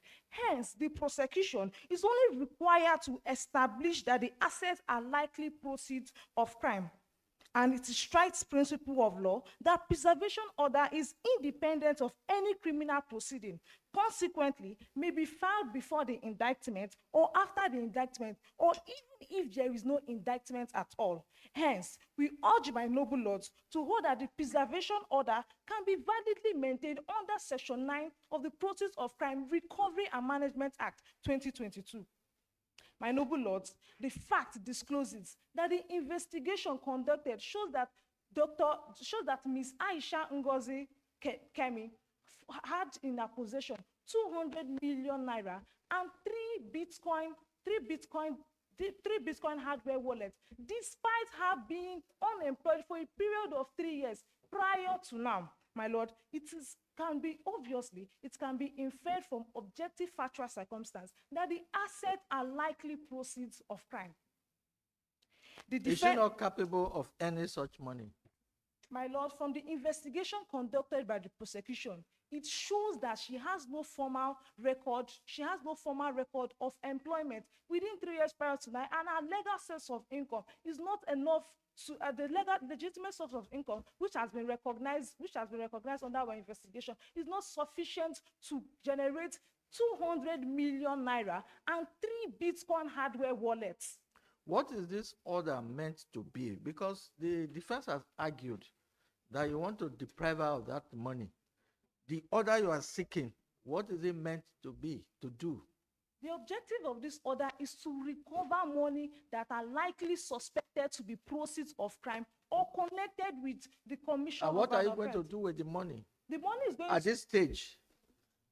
the money is going to be reserved, is going to be the court can make an order the court can make an order for the money to be forfeited until At this stage of the preservation? the court will make an order for the money to be preserved until the criminal proceeding is determined. Thank you. Yes, go on. My noble lords, the defendant's possession of such large sums of money without an identifiable source of income give rise to reasonable suspicion that asset is connected to an unlawful activity. The reasonable suspicion is further strengthened by the nature of allegations against her. The defendant, Ms. Aisha Ngozi Kemi, is currently facing charge under the Cybercrime Act for extension and unauthorized access to the computer. Moreover, my lord, our arguments would not have been any different if the preservation order application sought to be granted over the defendant property is a criminal proceeding, and the standard of proof on the prosecution is to prove beyond reasonable doubt, on the ground that this case falls under the exception of section 36 sub 5, which provides that a law may impose on any person the burden of proving the existence of a particular fact. And it is settled law as decided in the case of Federal Republic of Nigeria against Mamu. I seek the leave of this honorable court to provide full citation. Yes. 2020, 15 Nigerian Weekly Law Report, part 1749, page 303. The court held that where a person who is a fixed salary earner has in his account suddenly credited with an amount beyond his legitimate income, or has property which his income cannot legitimately afford, the burden shifts on him to explain how he got the money which he bought the property or the legitimate transaction he engaged in for the account for which the account was credited. Hence, the evidential burden is on the defendant to explain the legitimacy of the money and the property in her possession, and the defendant cannot rely on the constitutional presumption of innocence. My lord, Wait, does it apply to this case, this authority you cited? Is this applicable? I'm assuming but not considering. I said my position would not change if the preservation order The authority is talking about somebody has a fixed salary. Talking about somebody that earns salary, and suddenly a big amount is credited to his account, that he has the onus of proving how he got the amount. The Aisha is said not to be employed at this stage of the investigation. She's not. So is it applicable? The authority. The authority is applicable in the sense that the authority is applicable. It's not any salary at this stage. The authority is applicable in the sense that the money was found on her before the criminal proceeding was prosecuted, is being prosecuted against her. It's okay. Thank you. Continue. Okay. Continue. Okay. And also, my lord, the preservation order simply provides a mechanism for preserving the rest or the property from being wasted or dissipated by the defendants, and this will render the judgment in the criminal proceeding nugatory. In conclusion, it is our firm and humble submission that the preservation order sought to be granted over the defendant's asset is lawful and in compliance with Section 9 of the Proceeds of Crime Recovery and Management Act 2022, and we urge this honorable court to resolve this issue in favor of the prosecution. I pray my noble lords to allow me to transfer the right of audience to my lead counsel, M.E. Payne Esquire. With utmost humility before this honorable court, my lords, in conclusion of our submission before this honorable court, yes, my lords, in conclusion with respect to our submission before this honorable court, we respectfully pray this honorable court to resolve issue 1 in favor of the prosecution, as the presence of menstruation has been established. yes. 2, that that the anonymous demand constitutes circumstantial, is established by the circumstantial evidence, Yes. and that the demand constitutes the offense of extortion under section 24. And we pray the court resolve issue 2 also in favor of the prosecution. And with respect to issue 3, we pray, my noble lords, to resolve issue 3 in favor of the prosecution, in that the preservation order is only aimed at preserving the asset to avoid its disputation before the judgment of the court is given, to avoid judgment being rendered nugatory. We respectfully pray, my noble lords, to resolve issue 3 in favor of the prosecution. This is the case of the prosecution, my noble lords. Thank you. Will the court be pleased? Defense counsel, do you have any point of law to urge on court? My lords. Point of law. Simply. Yes, my lords. Yes. Did My you lord? file your report on point of law? I was given permission to argue. To argue orally? Okay. Yes, my lords. My lords, for the next 5 minutes, I will be taking you on 4 very simple points of rebuttal. Yes. The first point is that the prosecution has been characterized when mens rea can be deemed to exist in a Don't criminal repeat your offense. address. My lords, I will not be repeating Yeah, my please. address. My lords, the prosecution has mentioned that intention can be inferred from the fact that the defendant subsequently sent an anonymous demand. My lords, even assuming that that anonymous demand was in fact sent by the defendant, Yes. it cannot impute intention on an act that has already passed. Yes. We seek to remind this court of the importance of the contemporaneity of both the mens rea and the actus reus. Second issue. Moving to my second point, it must be noted that for circumstantial evidence to be admissible in a case, it must lead indisputably and irresistibly to one simple conclusion. Yes. And that is You that have the- any authority for that? Yes, my lords, we do in What's fact that? have an authority for that. Okay. If I may point your lordships to the case of Shofalahan against the state, permission to read the No, we'll read, citations. we'll read. Okay, thank you, my lords. Third issue. My lords, I'm not done with the... No, go on to this other issue. As the court pleases. My lord, on the third point, the defense submits that it does not contend that all the prosecution need establish in order to get a preservation order under section 9 sub 2 is reasonable suspicion. What we submit and what we put forth to the prosecution is what is the reasonable suspicion. Thank you very much. My lords, I still have a final point. I mentioned 4 points. Quickly. Thank you, my lords. On the final point, the prosecution mentioned that the burden of establishing the legitimacy of the income rests on the defendant and not the prosecution. My lords, we argue that if a preservation order is granted during ex parte proceedings, how then is the defendant supposed to then prove the legitimacy of his income? No, at the point of investigation, or that the evidence ought to have been supplied. Oh no, my lord, they Source. mentioned, like they cited a position of law. No, and he mentioned, was talking of shifting burden of proof. yes, my lord. Under the And Evidence Act. yes, my lord. When the burden of proof is shift. Thank you very much. Yes, my lord. It's okay. My lord, Thank finally. you, thank okay. you, thank you. Thank you, my lord. It is, You are- thank you, my lord. It is based on the argument canvassed that the defense once again urges your lordships to rule issues 1, 2, 3 in favor of the defense, as the prosecution has still failed to establish its case beyond reasonable doubt. Thank you very much, your lordships. What should be the verdict of the court? How do we rule in your favor? We ask that you discharge and acquit the defendant in the present case. How about the preservation order? My lords, for the preservation order, we ask that it be discountenanced. However, Be it must... discharged. Yes, my lord. Thank you. Thank you, my lords. The written addresses of counsel are hereby adopted as their final written address in this case, and judgment is hereby reserved. The date will be communicated to counsel. Thank you. We rise. Court.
Thank you so much for that.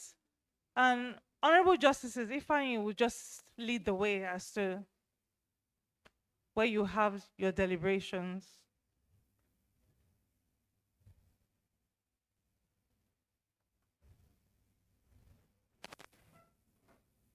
Okay, now that it's no longer a court, can we all just clap for the speakers? I think they did a wonderful job. I really liked their confidence. I love that. Just before we go on tea break, I'd just like to introduce some dignitaries that are in the room, dignitaries that we haven't introduced yet. And we have Madam Juliet Ibekako Nwagu, member, Nigerian Bar Association Anti-Money Laundering Committee and founder of the African Center for Governance, Asset Recovery and Sustainable Development. We have Honorable Mohammed Tahir Abdulmumini, High Court of the Federal Capital Territory. We have Dr. Onome Lisa Esenavi, Dean of Law, Margaret Lawrence University, and she's with Dr. Queenet Wokoro and Dr. Favor Emmanuel. We also have Dr. V.C. Odoeme, Director of Clinical Solution, Veritas University, Abuja. We also have Professor Okechukwu Iwegbu, Executive Director, Visionary Leadership Academy, and he's also a senior lecturer at the Federal University, Lokoja in Kogi State. Just a round of applause for all of them.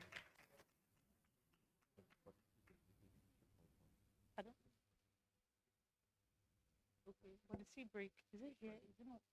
It's no longer in Wazobia. Okay. All right, so for the tea break, we're having the tea break here in this room. It's at my right-hand corner, but we'll just for order, because most of us here are lawyers, so we do understand hierarchy. So I just want the dignitaries to go first, then we'll go after them. Thank you.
Good afternoon, everyone. We are participants in the Juritrust Center Administration of Criminal Justice Academy National Moot Competition.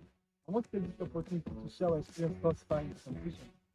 The competition has helped my teammates and I and other researchers improve our legal research skills and also enhance our analytical skills. Additionally, it has deepened our knowledge on cyber crimes and other related offenses. The competition also afforded us the opportunity to build teamwork skills, and want to sincerely appreciate the Juritrust Center as well as our team coach, who has been very instrumental in join us for this competition. Thank you. My name is J.I. Wisdom, Senior Advocate of Lausanne. I am the team leader of Team 115, the Faculty of Law, Edwin Clark University. What triggered us to engage this competition is our shared passion to deepen our practical knowledge of the administration of criminal justice system in Nigeria. With the rising cases of human rights violations in our criminal justice system, this competition provides us with a valuable opportunity to interrogate these realities through the lens of law, particularly the transformative innovations that were introduced by the Administration of Criminal Justice Act of 2015. Our journey through the brief stage was both enlightening and intellectually demanding. We were confronted with the dynamics of criminal litigation, particularly the deployment of a no case submission and the anticipation accompanied by either the success or the rejection of such application. Qualifying for the group stage was a dream come true for I and my team members.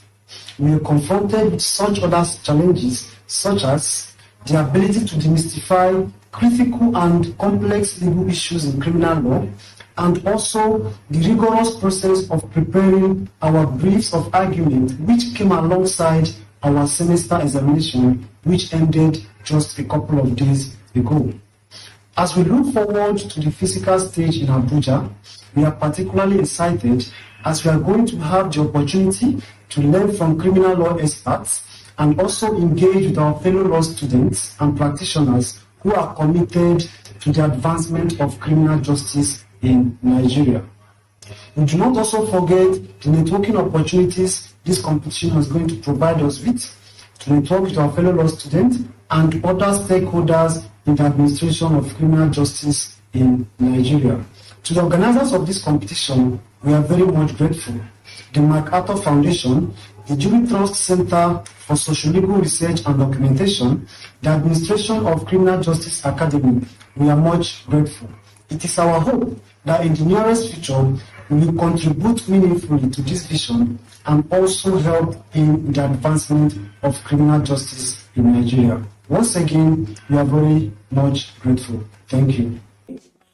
Good day, distinguished organizers and everyone. I am one of the council representing Moana. It is truly an honor to be part of this prestigious competition. Our journey so far has been both challenging and rewarding. From the beginning, we knew that this competition will not only test our knowledge of the law, but our ability to think critically, work as a team, and to perform under pressure, especially if this prestigious competition came at a time when we are preparing for our examinations. Each stage pushes us to improve as a team, either improving our legal arguments or strengthening our research work. One of the most valuable aspects of this experience has been teamwork. We spent long hours preparing, debating different perspectives and reconciling them and supporting one another. There were moments of difficulties, but those moments help us to grow stronger as a team and as individuals. As we progress through the rounds, we get more than just the legal knowledge. We develop deep discipline, resilience, and our appreciation of our little legal knowledge. Each round has not been easy, but it's worth every effort. Each round has brought new lessons, and we are proud of how far we have come. As we look ahead, we remain focused, determined, prayerful, and remain grateful for this great opportunity. Regardless of the outcome, this experience has made an lasting impact on us, and we are much grateful. Thank you to the organizers for creating this avenue for us to develop our legal skills. We also say thank you to our faculty, to our institution, and to everyone who has supported us through this journey. Thank you, and we are much grateful. It brings utmost delight to us to be privileged to stand as participants in this Moot competition, and we are overwhelmed with gratitude for this opportunity. The Juritrust Center Administration of Criminal Justice Academy Moot competition is undoubtedly of immense benefit to all participants, and our team, with team identification number ACJAMC104, is not an exception. This competition has brought an instinctive feeling of practicality to the usual theoretical activities obtainable in classrooms. It is especially helpful to us as law students and future legal professionals who will one day step into the world of litigation. Our understanding of the Administration of Criminal Justice Act 2015, a statute that is fast becoming indispensable with respect to criminal trials, has been broadened. Furthermore, our brief writing and legal drafting skills, two mighty and majestic pillars in the legal profession, has been vastly enhanced. We are indeed grateful to the Juritrust Center Administration of Criminal Justice Academy for the privilege, the opportunity, and the huge sacrifice on the part of the organizers in putting this Moot competition together to enhance our academic prowess and advocacy skills nationally. It is true that the path to becoming a legal practitioner is neither smooth nor easy, as reflected in the weighty demands of this competition, and we are prepared to rise to the occasion, knowing that we are in a forge that is expected to produce exceptional legal practitioners sometime in the future. We earnestly anticipate the next stages of this competition, and once again, we are sincerely grateful for this opportunity. Good afternoon, everybody. My name is Emily Fabian from the Faculty of Law, University of Calabar, and I have the privilege to participate in the Juritrust Center Moot competition. And I would say that my experience so far, though draining, has been a wonderful experience. So from the preliminaries where we had to compete with many other faculties across the country to the rounds where we have to meet with them physically, I would say that I've had the opportunity to work with very brilliant minds who have made the whole journey less hectic. One thing I've gathered from general experience is that you keep growing by growing. It doesn't just end in learning and knowing a particular thing today. That knowledge improves as you learn every single day. My expectations for the road to the finals, I am confident, or I am expectant, enthusiastic about meeting with other brilliant minds, connecting, sharing ideas, and God willing, I hope that I will not disappoint those who have reposed so much confidence in me. A very big shout out to the Juritrust Administration of Criminal Justice Academy for putting together this wonderful competition. I'm happy for the experience, I'm happy for the opportunity to participate, and God willing, we will surely meet at the top. Thank you very much. Oh, very well. Undoubtedly, coaching a mooting team is not an easy task. Moreover, when you have to teach or take the students or the team members through the practical component of law, of course, which is reserved for their training in the law school. But somehow I am excited at the level and pace of assimilation by these young minds, legal minds, I should say. And it's been wonderful. As a director of legal clinic of the Faculty of Law, I've done this over and over again. And when I was saddled with this responsibility, I received it with excitement. And the students have been really, really, really deep in this. And I'm hopeful that even though the journey was tough for us, it's going to end in praise. Shalom. Dear distinguished viewers and judges, my name is Deborah. I'm the representing 107. It's a very big privilege giving us this opportunity to give a brief reflection of our journey so far in this competition. From the very beginning, this competition has been quite challenging, but at the same time, rewarding. Myself and my teammates have had several disagreements, several exhaustion just on this competition, but this is instead, it's awakening our spirit of teamwork, and also know that as also strengthening us. This competition has been a very great avenue in widening our legal knowledge. Reaching the finals is one thing we're so proud of and we never take for granted. Also, it is not only about widening our knowledge, our legal knowledge this has done, but also it has also awakened the spirit of consistency, resilience, and even composure under pressure. We are really appreciative of this avenue, which is called the Juritrust competition, and we never take this for granted. What's in the very simple competition from the very beginning very challenging, but at the same time, rewarding and very enjoyable for myself and my teammates. This competition is also the awakened spirit of teamwork between myself and my team members. Behind every presentation submitted is several research, several drafting, and each one has pushed us thinking critically, acting precisely, and also presenting confidently under pressure. This competition has awakened the spirit of advocacy in myself and my team. This competition has taught us the importance of preparation, studying preparation, and even as pushing myself and my team beyond our limits.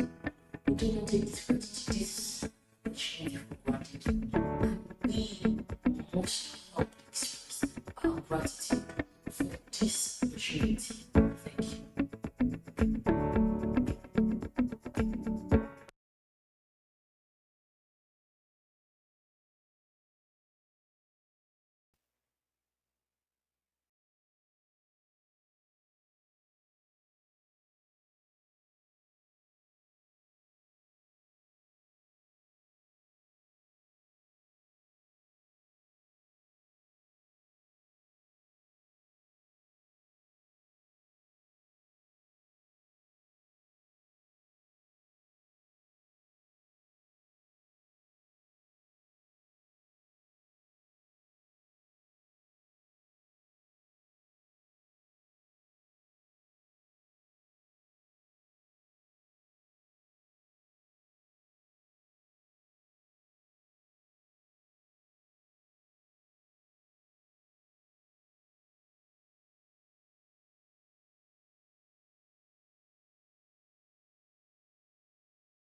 Sorry, I'm still seeing some people lingering around the tea break session.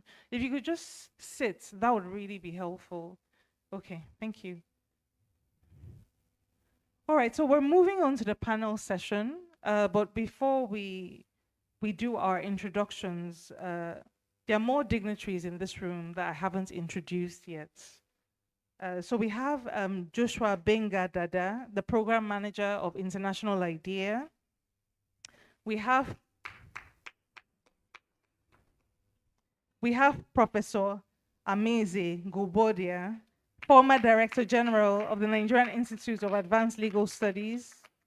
We have Mariam Kao, former Director of Studies,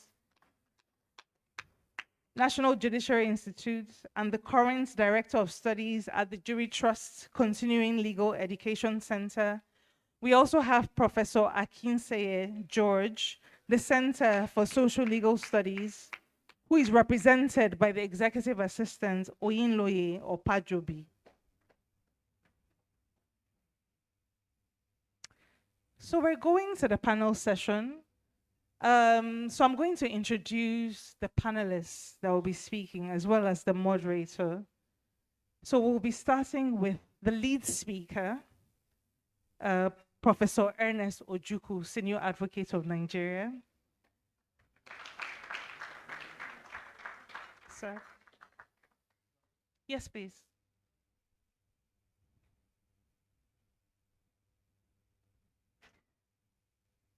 We'll also be calling on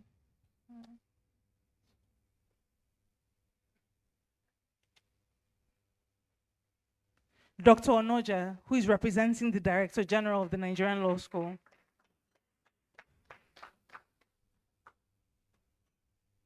Yes.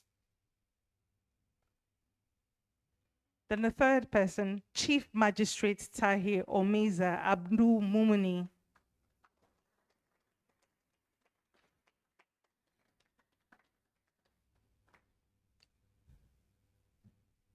Moderating this wonderful panel session is Mr. Bemi Jayebo from Juritrust. Thank you.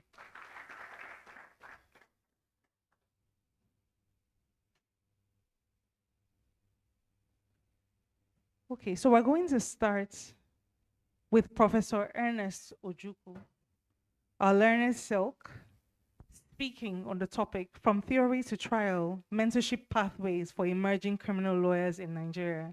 Once he finishes, the moderator would continue. Thank you.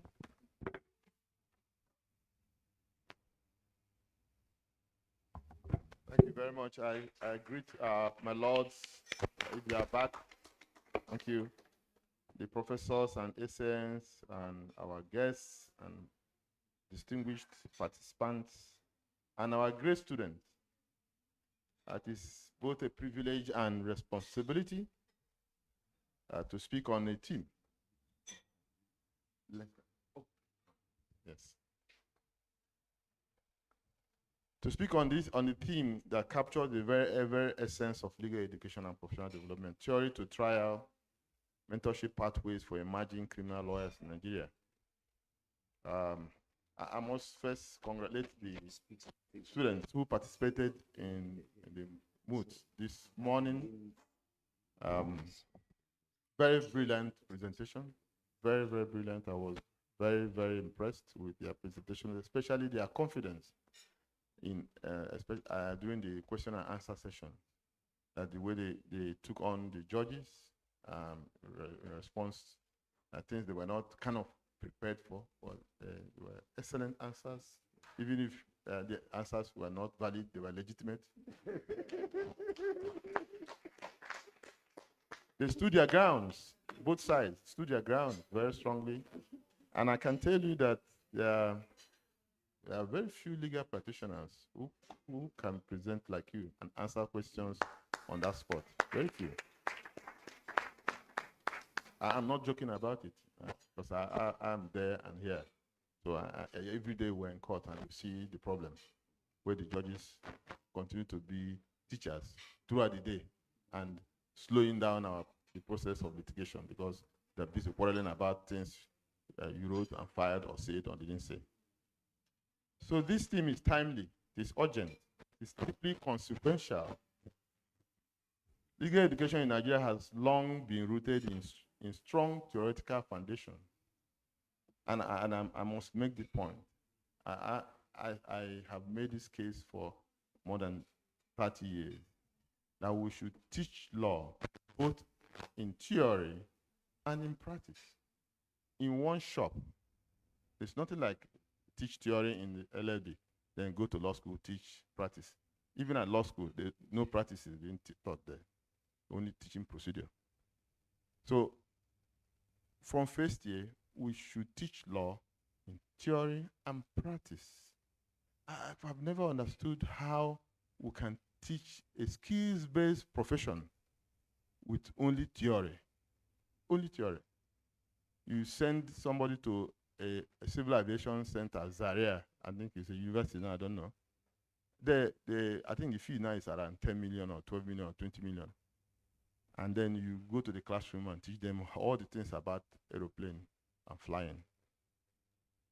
And then you are in the APs, and the pilot announces you are taking off in the next few seconds. The weather is cool in Enugu as we are going, and all that and all that. Sit back and enjoy this flight. By the way, this is the first time I'm flying an aeroplane. And that's what we do to our students. We just put them in a classroom. And in fact, more than 50% of the time, dictate notes to them, meaningless notes. And then we graduate them, and they fly for the first time on their own. And we now come back and say the standard is low. Who is the low? Is it the teacher or the student? Yet we must confront this from constitutional safeguards to principles of criminal liability, from procedural rules to evidentiary standards. Our law faculties produce students who are intellectually sound. We have, anytime we put our students anywhere to compete, they are very strong. Abroad, everywhere, they come first. But that does not give us the competence that we require. When you meet colleagues who did not come first from England, draft a brief, look at the briefs of essence, you know there's a difference between one learning and the other. I've been involved there in too many expert evidence, and I know the young chaps I work in solicitors firms with, how strong they are in drafting things. And our students spend 5 years in the university, 5 years, and not one of them written a letter in their life. One letter. 5 years. One letter. And it's not a joke. 5 years, not one letter. 20 subjects, 5 years, minimum of 20 subjects. Not one teacher will make one student write a letter of demand in contract, or a letter in thought, or a letter in anything. Not one student, one letter. And when the students graduate, ask them for their application letter for employment. Horrible.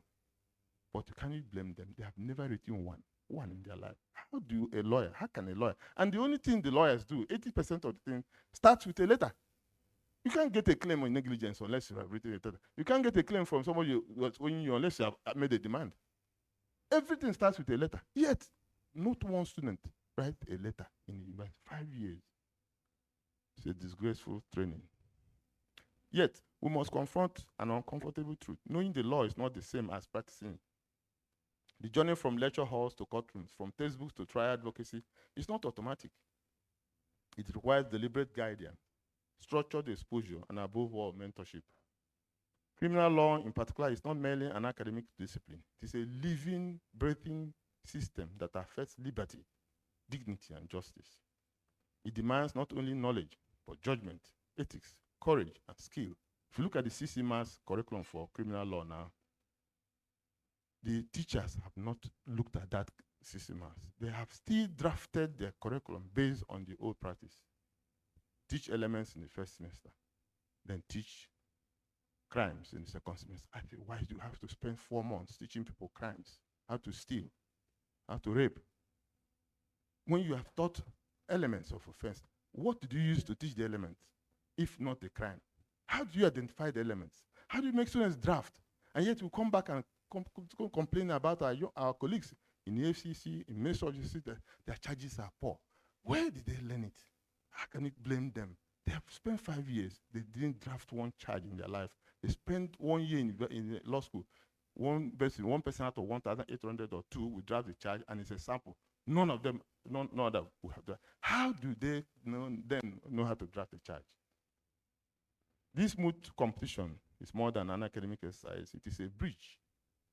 Here you learn to think like advocates, speak with precision and persuasion, apply legal principles to real-life scenarios, respond under pressure. And that's why I love these students today. They were good. They were good with responding under pressure. Can we give them a round of applause, please? And engage with opposing arguments constructively. And these were not taught by these teachers. They were not taught. I mean, I'm not saying that their coaches here, and I know Biela and Iteshi, that they will do their best, but the students did not do this presentation based on what the teachers did for them in their school. They are on their own. So I know you too. I know what you have done over the years. In essence, we begin the transition from students of law to practitioners of justice. That criminal law, no teacher deals with justice, criminal law, justice. Everything about criminal law is about justice, but no teacher in our university deals with the value of justice in the intersection of that criminal law, either in the elements of offense or the crime itself or the administration, if anybody does administration. No teacher interferes with, integrates justice as a value. And so you come in court, all we do, 99% of lawyers, prosecutors and defendants, is either to send to prison or this person is struggling to send the person free. Nobody deals with justice in our criminal law because we didn't prepare our students for justice education. But even mooting, as powerful as it is, remains a simulation. The real courtroom presents complexities that no classroom can fully replicate, but it starts from here, simulation. Unpredictable witnesses, procedural ambushes, ethical dilemmas, human emotion, and judges' questions. They were very hard today, and you are good. I think I can testify that the students were good. The judges did not give you room. You could see the experience. They dealt with you as a real-life situation. And I'm sure my lords will testify that many practitioners wouldn't have even responded as well. This is where mentorship becomes indispensable. Mentorship is the pathway that transforms theory into practice.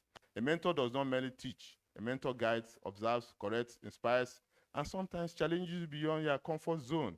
For emerging criminal lawyers, mentorship provides practical exposure to investigation, prosecution, and defense, ethical grounding in handling sensitive cases, strategic insight into litigation and negotiation, professional identity formation, managing emotional balance.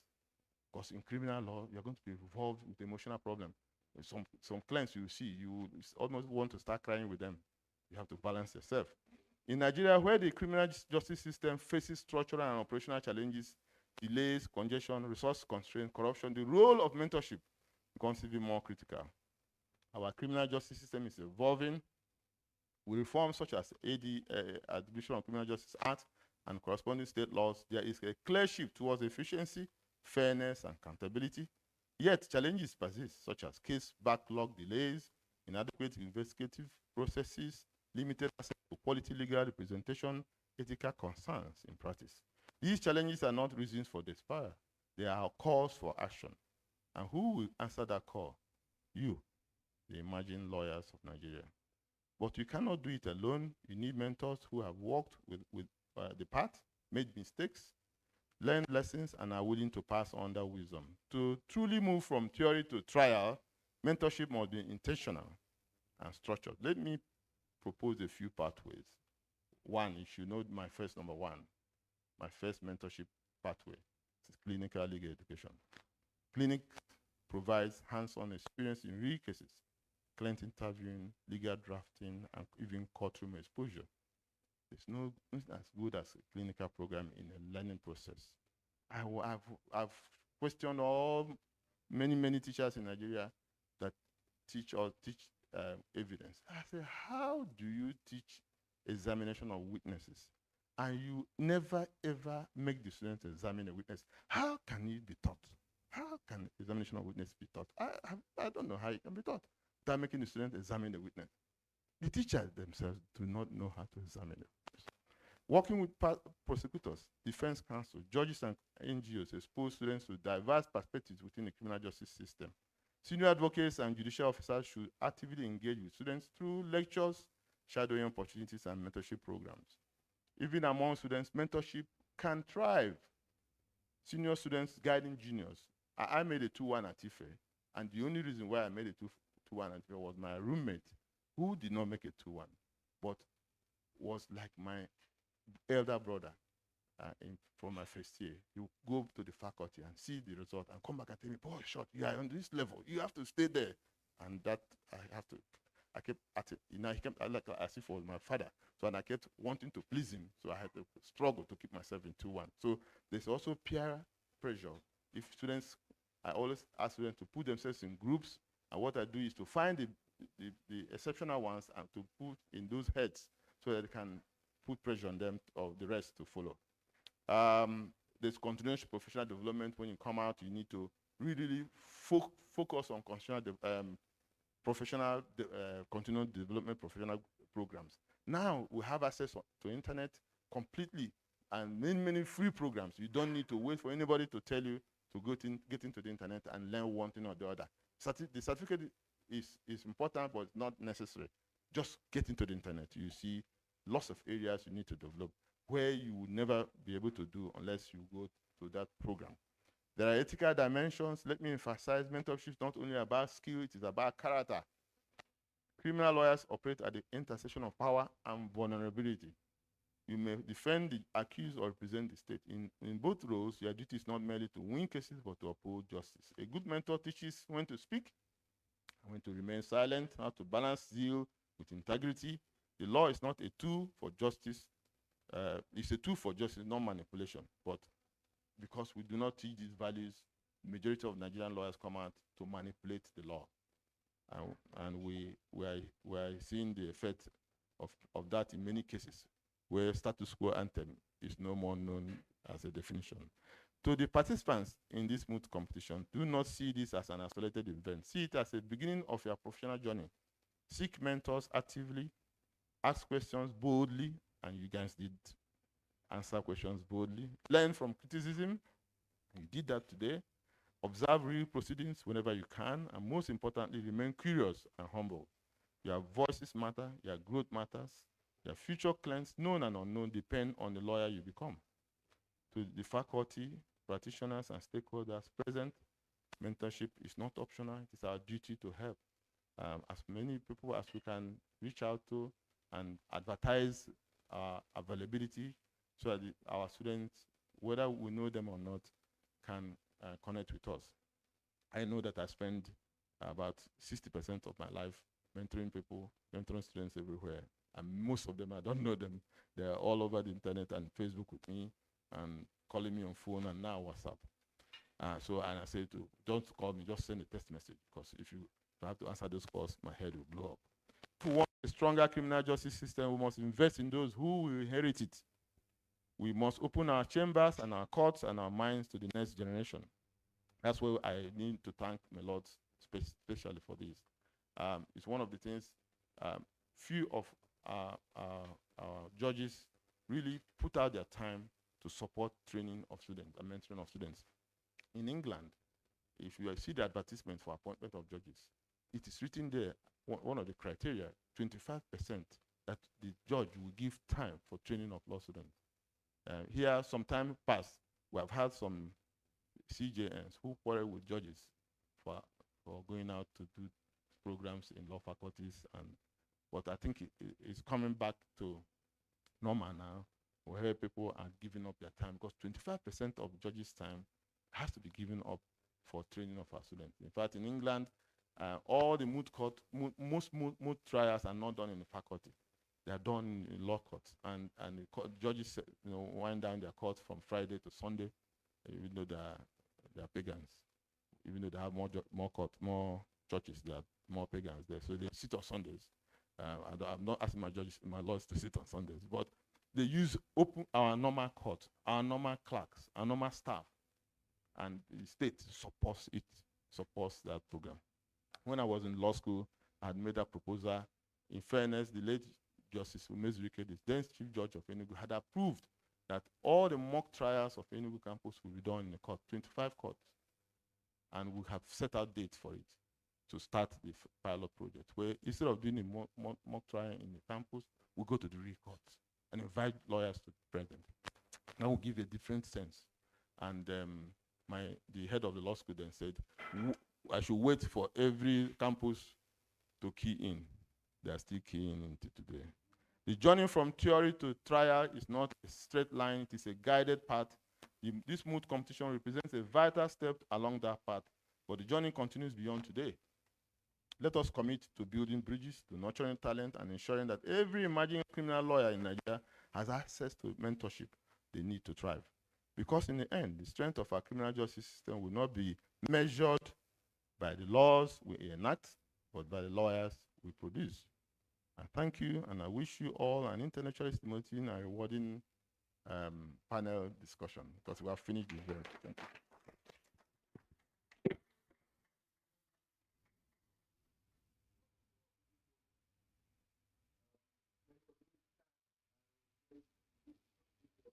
We did within 30 minutes, said certainly under, and he did it under 30 minutes. Thank you very much, Prof.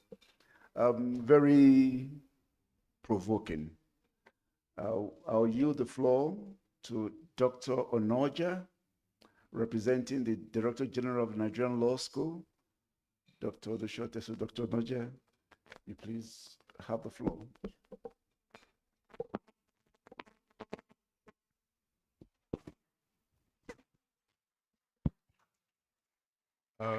My lords, distinguished senior advocates, may I especially recognize my boss, Professor Ernest Ojukwu. He was Deputy Director General, Nigerian Law School, when I joined the law school from the teaching faculty of one of the Nigerian universities. May I on that note ride on the protocol earlier established by previous speakers. The Director General of the Nigerian Law School has asked me to apologize to the organizers. She had previously committed herself to the MBA section on public, so that's why she couldn't make it, but she said I should come and stand in for her in a panel discussion. So she didn't give me a speech. So, but I'm sure that within bounds, what I will say may not be out of place about what we do and the collaborative role that the center is playing that is linked to the core functions of the Nigerian Law School. Now, pathways to mentorship. I think it should be opposite for me to give a live example. What we do at the Nigerian Law School, we try to do experiential teaching. There was a lawyer in Benue State, it was 93, 94, and he had a lot of armed robbery cases. We were practicing with him then, but we were not that fortunate in the sense that we were not in court with armed robbery cases every day. But we didn't know how he was getting the robbery cases until an incident happened. One day he was on TV with hardened armed robbers, and he had a television set on his head. So it transpired that he would go to the prison, now Nigerian Correction Service, and meet armed robbery suspects awaiting trial.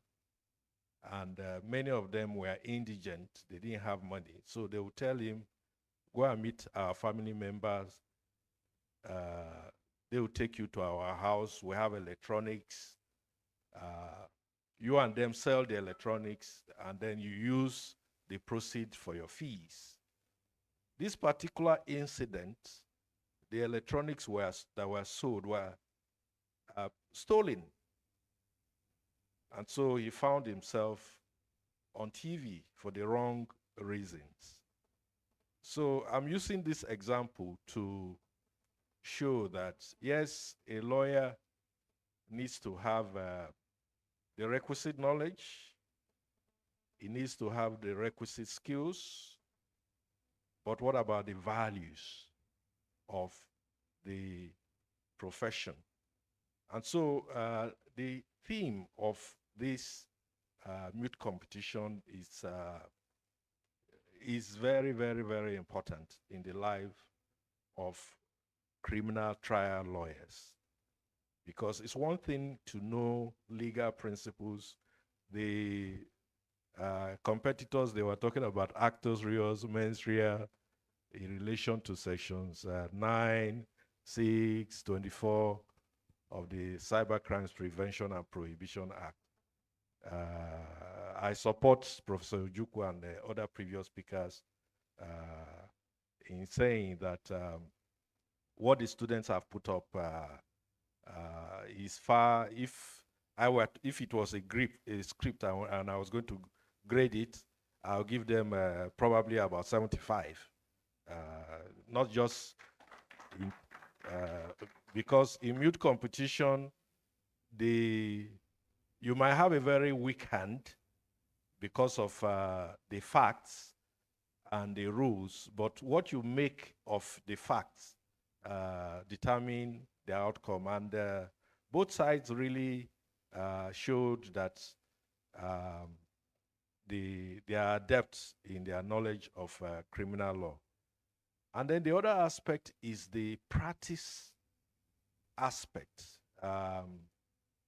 It's one thing to know the core legal principles, but the application of those principles is another kettle of fish. And I was enthralled by how they navigated trying to convince their lordships in spite of the probing, searching, and some of the profound questions that their lordships posed to them. And they did very well. So at the Nigerian Law School, the 5 courses that we teach at the Nigerian Law School, they focus on 3 core areas in imparting knowledge, skills, and values. The knowledge aspect tries to teach the core legal principles that an aspirant to the bar will need when he or she is called to the bar to navigate the legal terrain. And then the skill aspect is to equip them with the requisite skills to apply those legal principles. And the modules try to achieve this through simulation of courtroom situations, through muting, and we also have law clinics, and then we have the externship program. The externship program is the component where students are attached to law firms and also courts for a period. Now, some law firms in Abuja and other parts of the country have they have extended their contribution to the Nigerian Law School. In what way am I saying? Some of the law firms actually have a moot court in their chambers, and I had the privilege of attending one where students from the Nigerian Law School were given a scenario just like today, and they demonstrated it. Then the court attachment, I'm sure their lordships, they receive our students annually.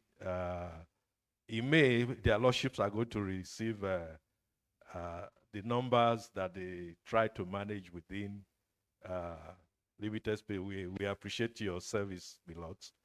So those are some of the critical components of the law school training.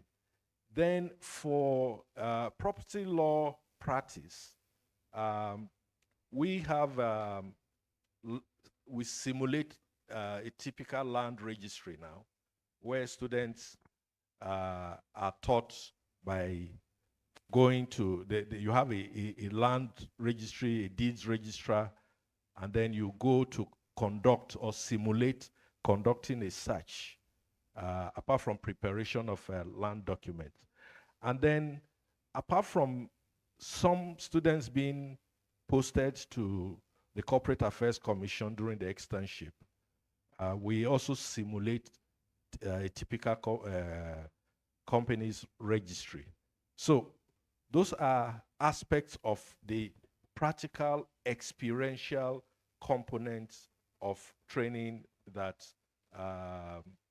we do at the Nigerian Law School. Just like Professor Ojukwu hinted, it's evolving because of a variety of things. On ethics, we have a course, professional ethics and skills. And it's not just about teaching of ethics that we, that law school, that component of the course is all about. In class, we try as much as possible to impart in students their relationship with their clients, with their colleagues. So a colleague makes a contribution in class. We expect that if another student is going to respond to the colleague, he doesn't say you or she in a tone that will suggest a lack of respect. So comportment, choice of language, those are also important components of what we try to impart at the Nigerian Law School. In conclusion, what the center has done, and I'm sure Professor DG will continue to do, is a landmark in in Nigeria in the sense that it promises to define how legal training is done in Nigeria, because what they are doing is a sort of legal training. It's complementary to what the law faculties are doing, is complementary to what we at the Nigerian Law School are doing. And for that, I want to commend them. And I don't feel ashamed in saying that Professor Digi probably has forgotten that when the Nigerian Institute of Advanced Legal Studies was still in Lagos, there was a course on drafting skills for law academics, which I attended. So in a way, this mentorship phase that Professor Deji is organizing, he has also in the past organized for law academics. So thank you, Professor Deji, and thank you, Jury Center. Thank you very much.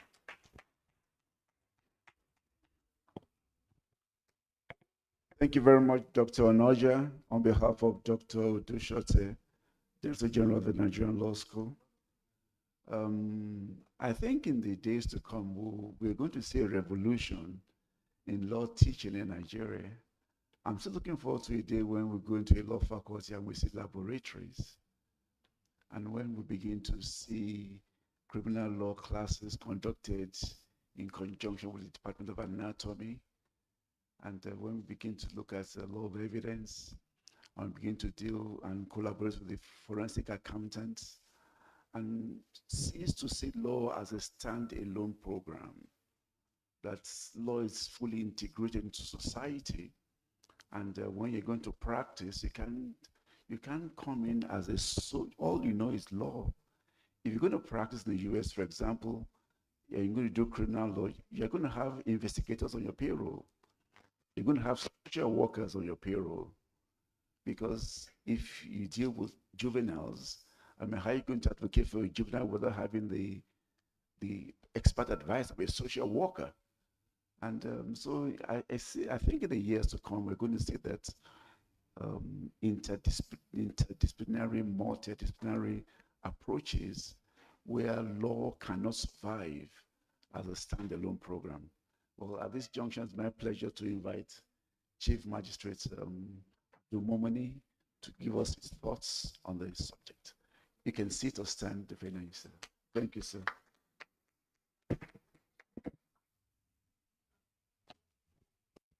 Thank you, Mango. Good afternoon, Mango. I think I'm not fit to be here before the panelists today. 17 years ago, I was in the Akna zone, so I'm a bit uncomfortable speaking here. But from practical aspect of it, I think I agree with Professor Chukwu for what he has said. These are the inadequacies that we witness these days in our law courts, isn't it? Unprepared lawyers who just come to court and just even to move motions is now very difficult for them. But aside that, because you have said so much about inadequacies of lawyers, even the bench too, we are facing the similar problems. I'm sorry, my God, for casting us, but it's the truth. What I want to talk about is shabby dressing, appearances. You see, the ethics of the profession talks about how to dress. Even while we were in law school, we were taught proper ways to dress. As in, nobody's asking you to wear expensive jackets or shoes or ties, but whatever you put on, let it be as neat as possible. What gets to my nerve in my court is when the lawyer appears before me, and from the look of it, it's not looking good at all. I mean, it is as it's often said that the way you dress, so you shall be addressed. So it is important that you distinguish yourself, first of all, by how you appear before court. And also, that is aside what Professor has said. I don't want to go into what he has said so far because I don't think I have the knowledge to go into what he has said. But again, also the issue of AI, we don't have much to talk about the issue of AI. I mean, the use of AI these days is noticeable now in our courts. So I think there'll be another opportunity to discuss about how to use AI effectively in court and to the extent to which we can use AI. I want to commend the Juritrust for this initiative, and I pray that this time next year again, we'll be here again to witness more. Thank you so much. Thank you very much, Chief Magistrate Abdul Mumini.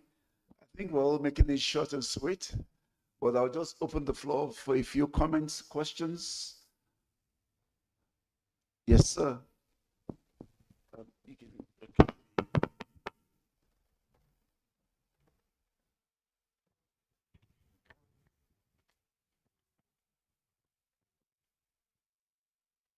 Thank you very much, sir.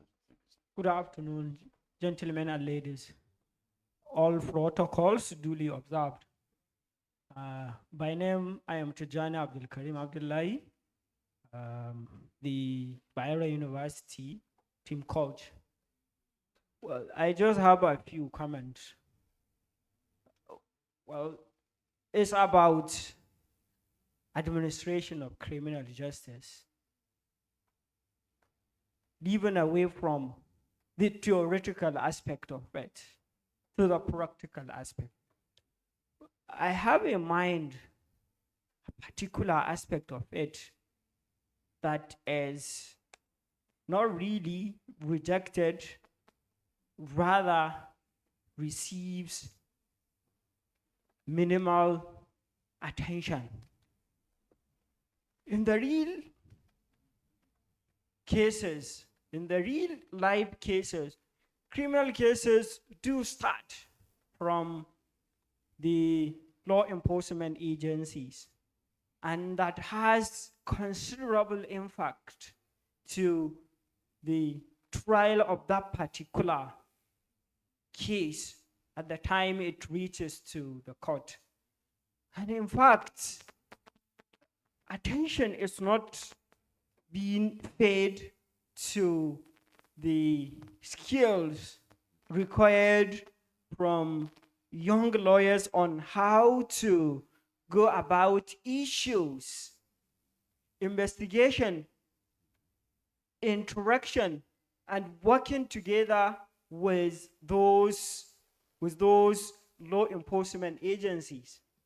You may receive threats as a young lawyer and other challenges while working with the law enforcement agencies, and that will definitely affect the materiality of the case.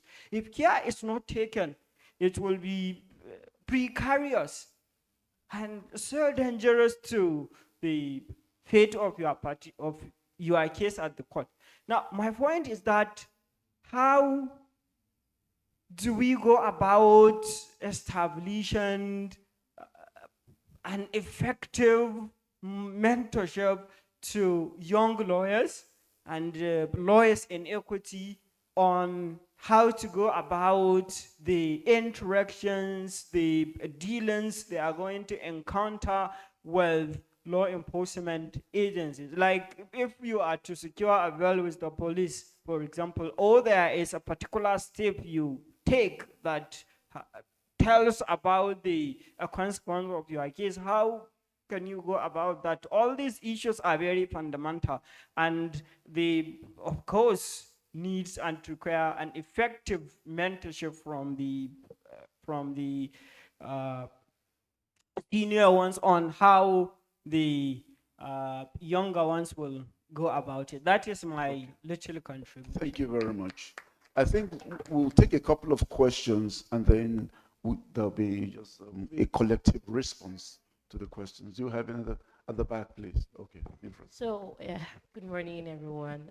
My question is for... Maybe you want to introduce yourself Okay, first. I am Please. Deborah Ulwaramalekum, and my question is for Professor Ernest. I really enjoyed the short lecture. So yes, my question is, Prof, how do you strike a balance between the theoretical aspect of law and the procedural aspect of law, especially in a law school? I mean, the LLB aspect. So we know that the curriculum is quite, so much. Even sometimes I have lecturers that complain that we don't have enough time to cover up all the classes. So you mentioned in your lecture that we need to focus more on the procedural aspect. However, we also know that if you do not have a deep understanding of the theoretical aspect, then you cannot have an understanding of the procedural aspect and cannot, put this into practice. So how do you strike a balance between the theoretical aspect and the procedural aspect, knowing so well that we do not have so much time and the curriculum is quite elaborate to cover within the period of 12 weeks? So yes, thank you very much, sir. Thank you very much. I think we can take a couple at the back, please. The last row.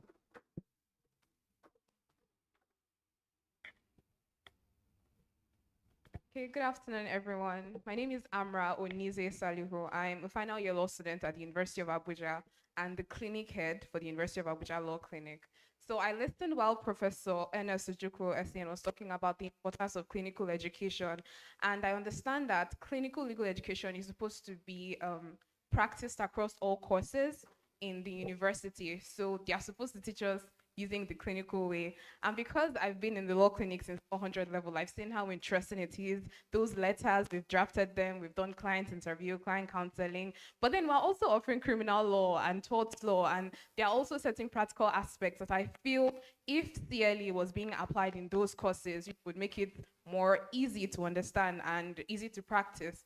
However, that doesn't happen. We're just taught the elements, we're taught the elements basically and the definitions and the sections and all of that, but not how to apply them in moot trials and in real life. So I wanted to know what measures the relevant bodies are putting in place to ensure that even though they are supposed to use CLE, they are actually using CLE.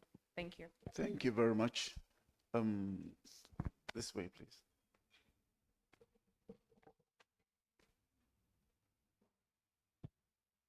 Good afternoon, everyone. My name is Ido Tofumi. I'm here representing Leonard Sikwe Tolamu Iwatoebi.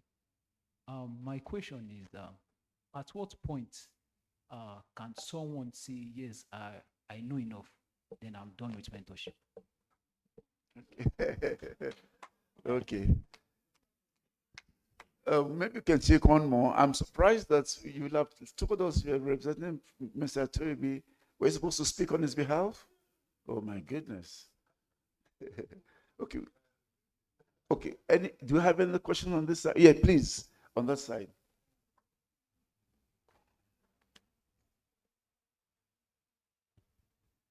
Yes, my noble lord, esteemed Leonard Silks, and special apologies to Professor Ernest Ojukwu Essien, Leonard Silk, and Prof. President, Leonard friends, and Leonard colleagues in equity.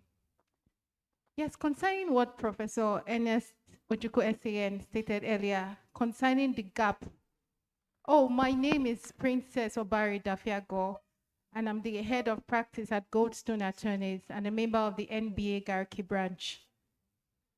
Regarding what Prof said earlier, concerning the depths in theoretical work and the practical work that is being done, I'd like to say that there's a place for the students, the colleagues in equity. There's a place for responsibility with them. What they can do is, for those in schools where holiday practices are not mandatory, you can attach yourself to a law firm. This is what is done in Abuad. I recall my law firm every year, almost every holiday period, there's a student, a 200 level student, 300 coming to say, oh, we need to attach ourselves, we need to learn, we want to go to court, and they bug you with questions, and it's just interesting to see their desire. So that's something we can do ourselves if your school does not make it mandatory, to just buffer up what you know and prepare you very well for the law school. It will go a long way. Thank you. Thank you very much. Thank you so much. Dr. Onanja, do you have any responses? Then we give it to you, to Professor. Thank you very much. I think I'll start from my brother that asked about when can one say he or she is done with mentorship.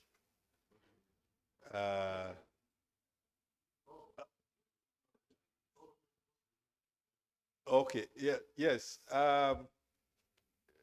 Let me use myself as an example. I was 2 years in practice. I was in a law firm. My starting salary was 2,000 naira.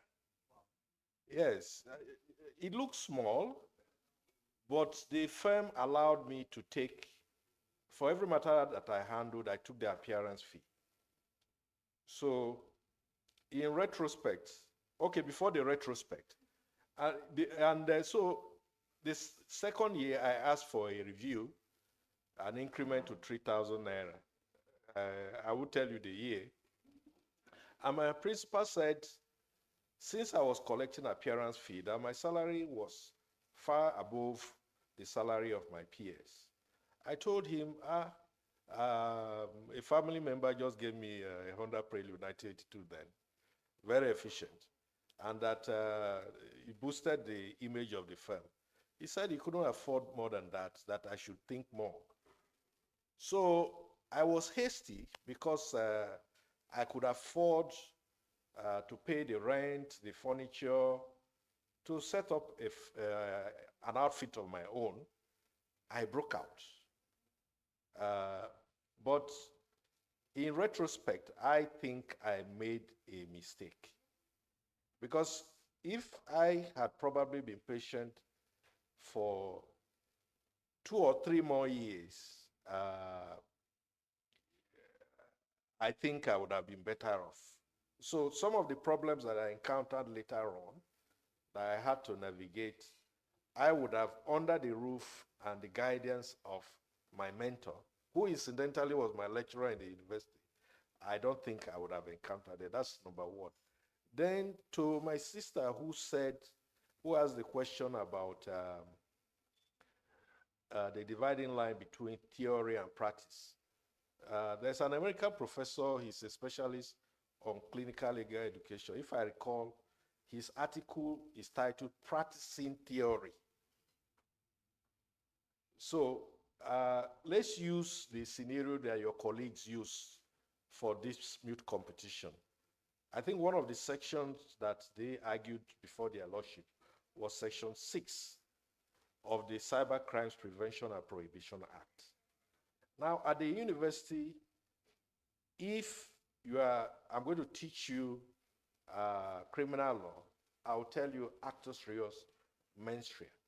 But if you are going to address their lordships in court, whether as prosecutor or as defense counsel, you have to look at that section to see the exact language of the section. You won't be addressing them on actus reus mens rea, although at the end of the day, your argument will still be stripped down to that. But you look at the language used by the National Assembly in creating that offense. You see the word intentionally, you see the word fraudulently, then there are other words and phrases that you may miss if you're only looking for actus reus and mens rea. There in that provision, there is a phrase, is it a computer system vital to national communication infrastructure or something like that. So if you prove just the physical act and the mental aspect, the intrusion into the computer system, after the access, she discovered that there may be a gold mine there, and then she now altered the letter. The question that their lordships will ask themselves, that prosecutor and the defense will ask is, that computer system, is it linked to national infrastructure? That's an element that the prosecution must prove. If they don't prove it, their charge will fail, notwithstanding that there was an intrusion, it was done criminally. The question is, what the National Assembly has imputed there, did the prosecution lead evidence on that? So that's the dividing line between what you understand as actus reus and mens rea, and how it can play out in practice. Prof, thank you for the opportunity for firing the first shot. Thank you. Yeah. I'll give Prof a chance to just answer the question. Then I'll give you another platform to give us concluding. Right, sure. Just to take from that back, teaching criminal law to teach, you don't, teaching clinically, you teach less, you don't teach more. So you have more time in your hand. So the battle for time is gained when you teach clinically. When you teach traditionally, you spend more time because the traditional teacher wants to cover content. So we call it content-driven training. So the teacher teacher is thinking about himself or herself. I have not covered topic 1. I have not covered topic 2. I have not covered topic 3. And that's content-driven learning. And that's why they struggle with time for the whole semester. They can't finish. Now, a clinical teacher is not content-driven. It's learner-centered driven and outcome-based lesson. So what do you expect the student to achieve at the end of this lesson is their target, not the content. Now, so you must first have a lesson plan. Many of us have had a bad lesson plan last in our primary schools. In every university, lesson plans is used to teach, except in Nigeria, where the teacher does not know how to draft a lesson plan. And a teacher who cannot draft a lesson plan cannot teach. And that's why we have problems. So you have to have a plan for teaching. And when you have a plan for teaching, just like a plan for a journey, that's what saves you the time. A planless journey, we spend too much time. But a planned journey, we spend. So I'll give you an example. And that's why I quarrel with why do you have to go to second semester and teach crimes, how to rape, how to steal, and so on and so forth, instead of integrating it as a lesson in the elements of offense. He has told about mental element, and how do you teach it without having the student interrogate a charge? How do you interrogate a charge without knowing about the crime, the substance of the crime? What makes the crime? Is the charge, is the elements that makes the crime. So how do you teach it? So how do you postpone it? How do you teach elements? How do you identify it? So it becomes a fiction for students in their head. Mens rea, actus reus, mens rea, actus reus. It has no connection to crime. But you can't teach it. So if I'm going to teach you mens rea and actus reus, I will use an example of a crime, like murder, like steal, like robbery, and we show you the elements from what he has said, identify them. So if you produce a charge, we ask you to identify this. Having learned the principle of a mental element and physical element, identify it from this charge. You see, you have covered the subject of that specific offense without going to the next semester to teach it. And we have also covered how to identify charges. Then I'll ask you to draft the charge yourself. I don't have to wait to law school. The ability to draft the charge based on a scenario to capture the elements of that offense is what puts you in practice. I didn't say theory and procedure. Procedure is theory. I said theory and practice of vocation. So you see how I can teach in the same lesson without spending more than 2 hours. But I'm not going to spend too much time discussing the principles alone, because principles are all over the books. What do I need to do? I highlight it on the PowerPoint or give it to you in a Google class or ask you to go and read it up. And you come to class and apply it. For example, offer and acceptance. How should you teach offer acceptance and teach vocation in an offer and acceptance class? You know the principles of offer and acceptance. Is the principle not so simple? The principle. And all the books have it. Do you need to manufacture the principle? No. It's just for the teacher to say, these are the principles. You don't need to say it with your mouth for you to become a teacher. And how will you make the student now know what offer and acceptance is? I divide the class into 2, A, B, A, B, A, B. I give you a scenario, A, write a letter of offer to a B, B, write an acceptance. And we'll look at the acceptance and see whether it captures acceptance or whether it counter offers. And this is a 2-hour class. And we have now known deeply the principles of offer and acceptance, and we can apply it in practice. These are some examples. So the more clinical you are, less time you save, the more time you save. So yeah, what you said is totally correct. We are not even attempting to integrate the administration of justice, criminal justice, in our lesson of criminal law, because we're going to spend the whole semester, 4 months, teaching you how to be a rogue or how to rape. Meaningless. Only one aspect of crime should be extracted: corruption, maybe a money laundering. But the rest should be used as examples to teach in the first semester. And so that second semester, we should make you do things that relate to justice, criminal justice administration. And for example, if a clinic is run under the criminal justice administration in criminal law, I'll get students to do the police duty solicitor scheme, where you follow lawyers and magistrates and chief judge to the prison in order to release or look at records of court of police people, and where the magistrates go to release, make orders there. We can make the students, for example, clerk with the clerk of the magistrate, do records for the person, watch the interview, because the magistrate also ask questions of the prisoners, of the detainees, before they make orders. And in that interaction, we would have introduced you to the police station. You form a relationship. You know the DPO, and each of the cases where we have had such as those police people who are normally harsh to lawyers are very nice to students. People always want to be teachers anywhere they meet them. The same thing in prison. If you go to the prison officials, they are eager. They want to teach the students. They want to help. So everywhere, the judges too do. When the students come on attachment, judges spend time, shut down sometimes in their court, and make the students make presentations. So everybody wants to help, but we're the people. So it's also to tell your faculty to go clinical, and we'll have that exposure with the administrators of criminal law.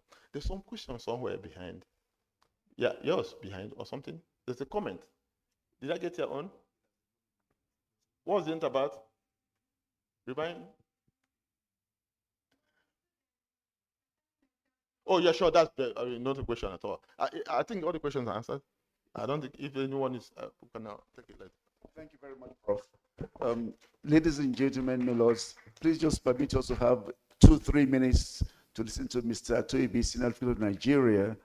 Since he has come all the way, please I crave your indulgence to let him speak out of turn just for a few minutes.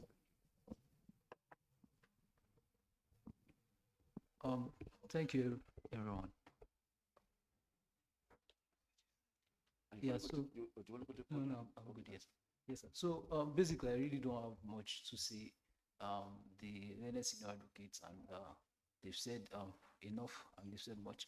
But I'm here representing learned Juritrust, and as a young lawyer myself, I know that to transition into the practice of law, you actually need mentorship. And it's good enough that we have events like this, because this is also a form of mentorship. It's important that we go for programs like, as young lawyers and lawyers in equity, that will go for programs like this. You don't necessarily need to meet that very top lawyer that you see on TV or you see in courts. You can always go for events like this. You meet Lenel Sikh, and then he speaks to you directly to like this. So I appreciate the organizers of these events, and the learned Sikh sends his apologies for not being physically present here. Thank you. Thank you very much. I'm grateful for your brevity. Someone says the best theory is practical, and every practice must have a good theory. So really, the distinction is not really hard and fast. It's just the approach and the mindset. Prof, thank you for the illumination. Thank you for the provocation. But please have a few final concluding thoughts. Thank you so much. Our team is on mentorship, and I'll take Atoyebi's lawyer. What's the lawyer name again, sir? Tofumi. All right. I'll take his last question, which you also answered. There's no end to mentorship. There's no time limit. I'm still learning from other lawyers, including younger ones. I'm still calling people to give me precedents. I'm still calling people to look at something I've drafted outside my chamber. so that we won't all be looking at it from the same. So there's no end to mentorship, but there's a time you will be able to stand on your own. That's the question I think she asked. And that time is not fixed for anybody. It is also an assessment by yourself that determines when you are really ready to start a journey without help all the time. Because even as an adult, you still need help. You still need to ask questions. Where is this junction as you move along? So your mind should always be ready to accept that at all times, life is a learning process. So there's no end to mentorship. But you have started the journey well by being part of this competition, and the Juritrust that has put us together should receive an accolade for focusing on this aspect. As many of you know, there are many lawyers and law teachers and judges and professionals, magistrates who are ready to mentor, but we have not found them. So it is also your job to seek out those mentors. And nowadays, where we have, even like law firms have websites, you can send emails, you can send messages on LinkedIn. You must be on LinkedIn as a young person. There's one you guys are popular with, Instagram. That one doesn't help anybody. But you have to, as a law student, as a lawyer, you must be on LinkedIn. You must be on LinkedIn. Facebook, it's okay, but LinkedIn is mandatory. You must be on LinkedIn. And you must go there and say something and connect with others. That's where major part of mentorship is done now, from the professional point of view. So you can find your colleagues there and send them messages. They may reply. If you send 100, you can get 2. Law firms are very poor habit. You send them emails on their info emails, which is on their website. You never get a reply. It's so unfortunate. I don't know when we're going to teach law faculties and law firms how to use their own system. But I make sure I have a dedicated staff that reads my info email in my law firm every day. And because I don't want too many reading things, I want on the system. I insist that they should print it. So, and those ones are sent to my house in the evenings. And so at a leisure time, I go through mails and tick off. So you can send those ones. If they don't reply, you send another one to another person. If they don't reply, send another one to another person. Somebody will reply you one day. That's part of mentorship. Yeah. Don't get tired. Don't never get tired about seeking knowledge. For me to start, I was a lucky person, unlike many young people. And it's natural. It's not a bad thing. Many people in their 20s do not know what they want to be in their life. It's not all the things we said in our primary school and secondary school works. By the time you are finishing your service, you start panicking. Your heart starts beating. Where do I go? What do I do? Where do I live? You know, all those things. Wahala. So, but I was a lucky person because I followed a mentor step in the university in Ife. In my 3rd year, I decided I was going to be a teacher. So I made my career early. And so by the time and that made me to focus on what my results should look like, because my idea was, I knew that if I did very well, Ife would take me back to teach. So I focused on that. And so when I was finishing my youth service, I had about 9 employments. Out of that, I only wrote 3 applications. Others were employers who were seeking us out in those days. And those 3 employees I wrote letters to were law school, Lagos, Ife, my alma mater, and then a new university, then called Imo State University. The campus was in Aba. Those were the 3 applications I wrote. And of course, I was offered an appointment in all those 3. But I now rejected Ife. Ife was going to give me a master's degree that same year, gave me a free accommodation, and paid me my salary. But I decided I wasn't going to go to Ife anymore. Why? Because I also met somebody on the way to my youth service, between law school and youth service, called Awakalo SN, who was also one of the best students in Unilag, and he was now practicing and teaching. And so I wrote him a letter and said, I want to practice and teach like you. So advise me where to go to. So there was no telephone. I later wrote him, and he wrote me back and said, since I want to practice and teach, and since I have a community in somewhere, that it is better I return to Aba. Because if I go to Ife, I won't be able to practice because there was no practice in Ife. So, and of course, I hated Lagos, as I still hate Lagos today. Anytime I go to Lagos, I get malaria. If I sleep there, malaria. Them know how they chase people away with malaria there. So I rejected law school employment, rejected Ife, and headed to Aba. Aba did not offer me accommodation, no car, no scholarship, no masters. They didn't even have one. But I headed to Aba because I now wanted to teach and practice. So that's how I started my own career. But I told myself, even though you have rejected Ife, where you have done a master's, do not spend more than 1 year in Ife, in Aba, and do your master's. Do not spend more than 1 year and go and do your master's. Now, but the university will not release me after 1 year. They will only release me after 2 years, and they won't pay me my salary. So I went back to Ife. But you know what I did? Every Sunday, fortunately for me, I was an active person in the faculty. And so my dean relied on me for so many things. So I was timetable representative on Senate. So I now put my own subjects on Thursdays and Fridays, since I was the boss of timetable. Every Sunday, I will be in Ife. Every Wednesday, I'll be in Aba. Every Thursday morning, I'll be 2 hours away to go and teach. Then they have moved the university from Aba to Okigwe, present day place, 2 hours away from Aba. So, and I did that for 9 months. I didn't miss any lecture in Ife for 9 months, one single day.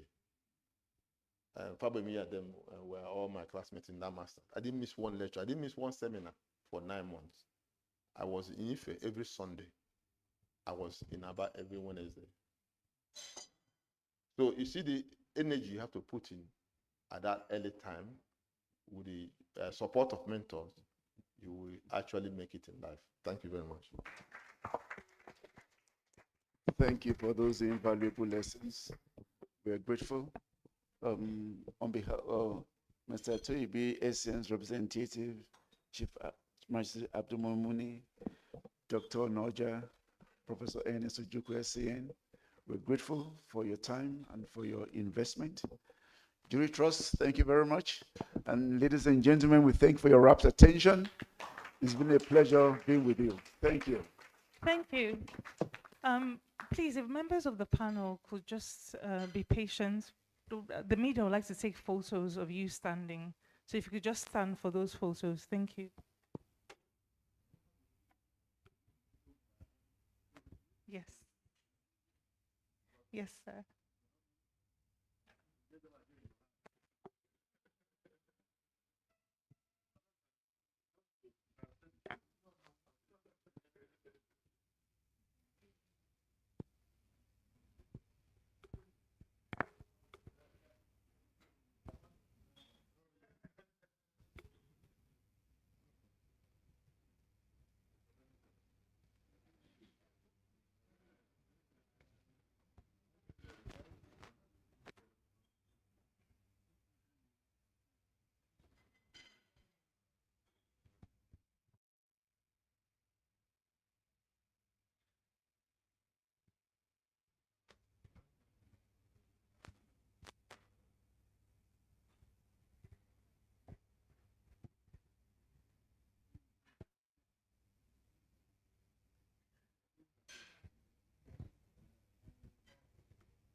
in this room, is it possible for us to have a seat for the registrar? Is that possible? Thank you.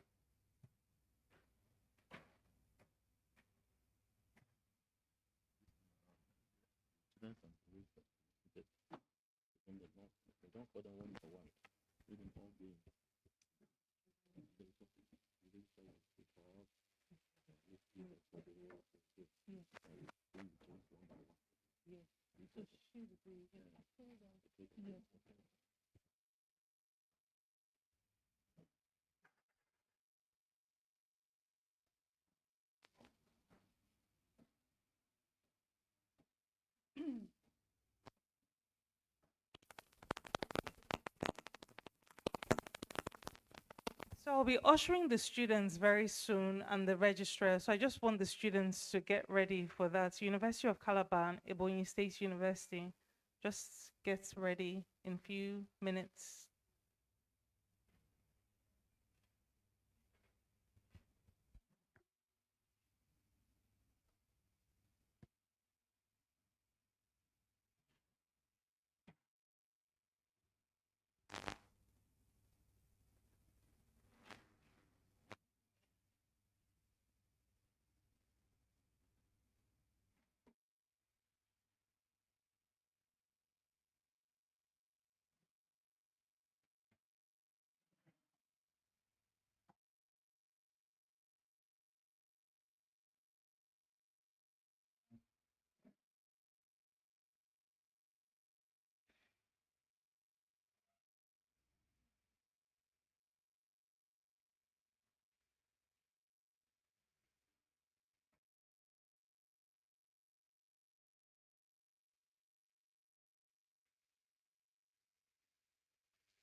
Okay, so I'll be calling council representing University of Calabar and Ebonyi State University to be seated. And then Ovi Idofe, who will usher in the judges.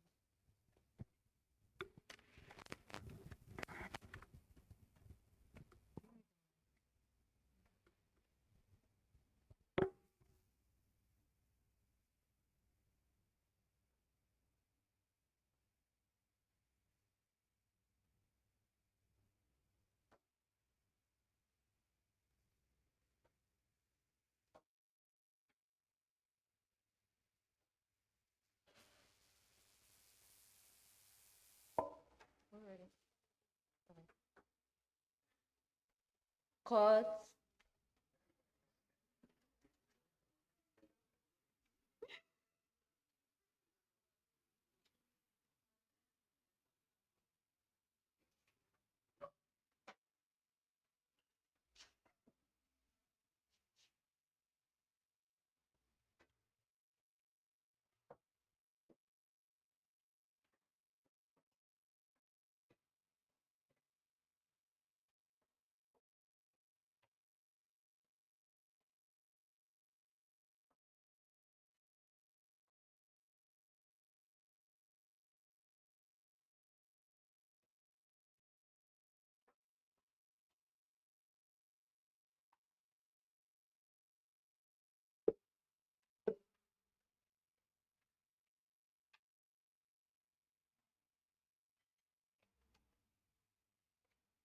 We're calling case the we're calling the case between Federal Republic of Nigeria and Aisha Ngozi Kemi for judgment. Yeah, let me remind us that we are adjourned for judgment, but it's going to take the form of the DG of the center announcing the results of the competition. And let it be noted also that the result does not reflect the merit or the merits of the case. It is just the performance of the council, the students in actual fact. So after the result is announced, we shall make some few remarks or comments. So thank you. Professor Adedeji, the ball is in your court.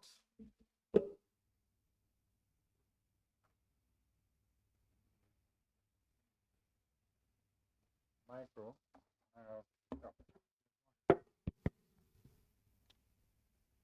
Thank you, my lord. Did you say ball, my lord? It looks more like iRev. I think the iRev is in my phone.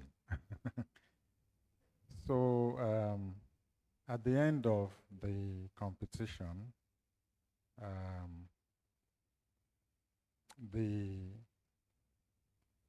panel was able to come to this decision.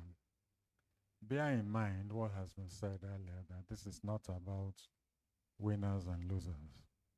There were criteria that my lords used to award marks. So you could actually have indeed candidates outshine in certain aspects, but when you accumulate everything, you discover that even though you emerge best in some criterion, you still find yourself on the losing side. So at the end of the panel's deliberations, Team Ebonyi University scored 69.5.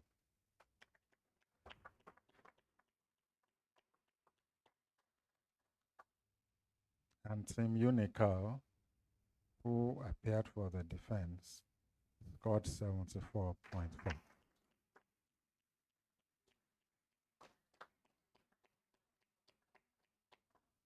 And the winner, therefore, is Team University of Calabar.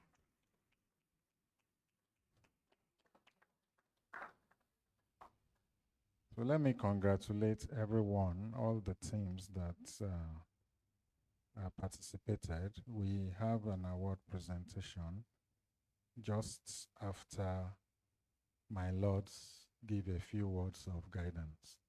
My lords.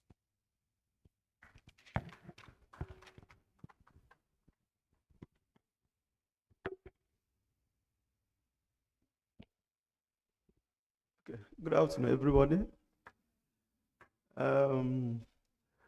Please, another round of applause for our students.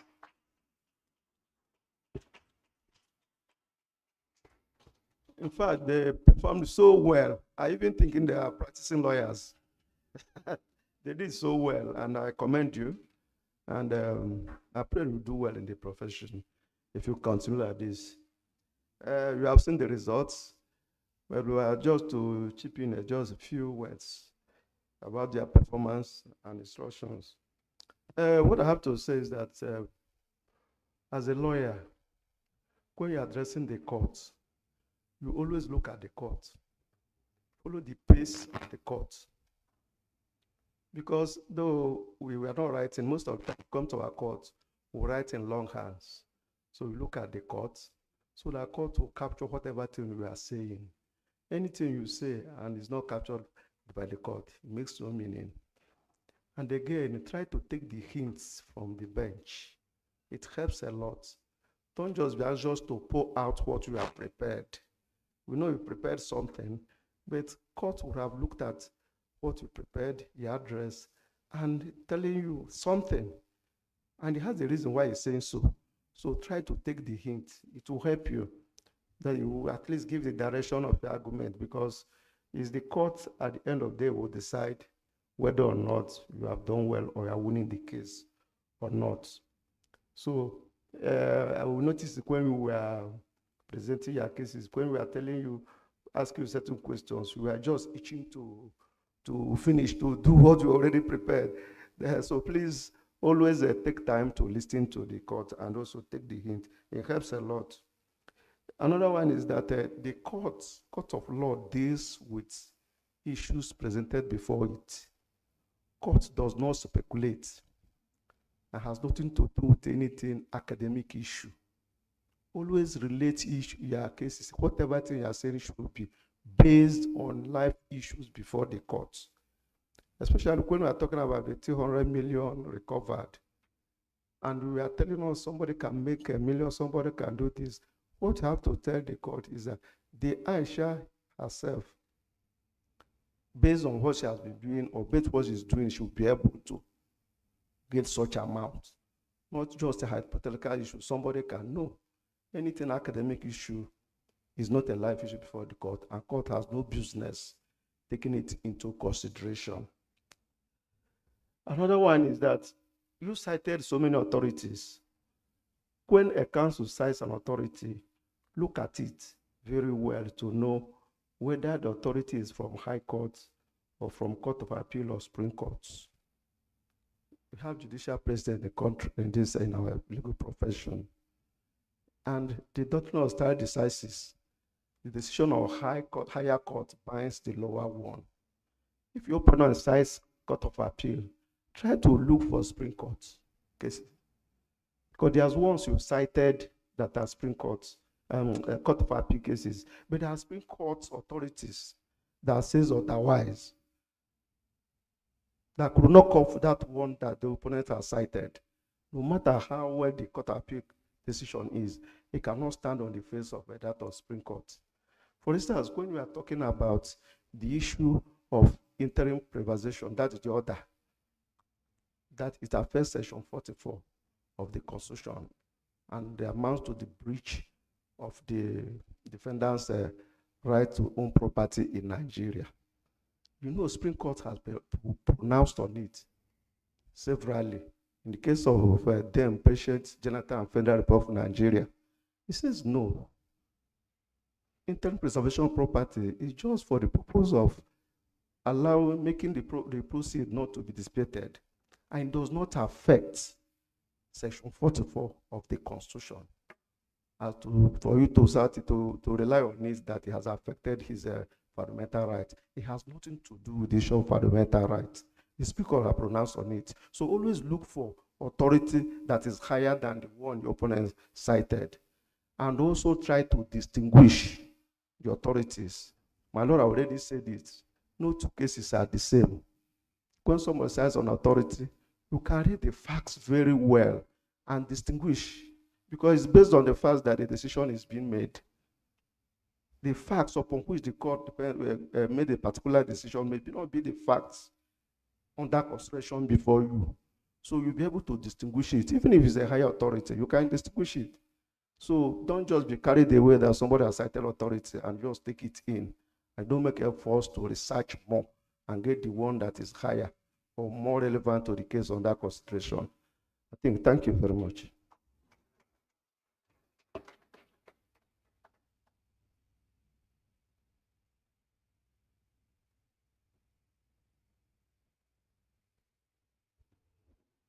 Thank you, my Lord.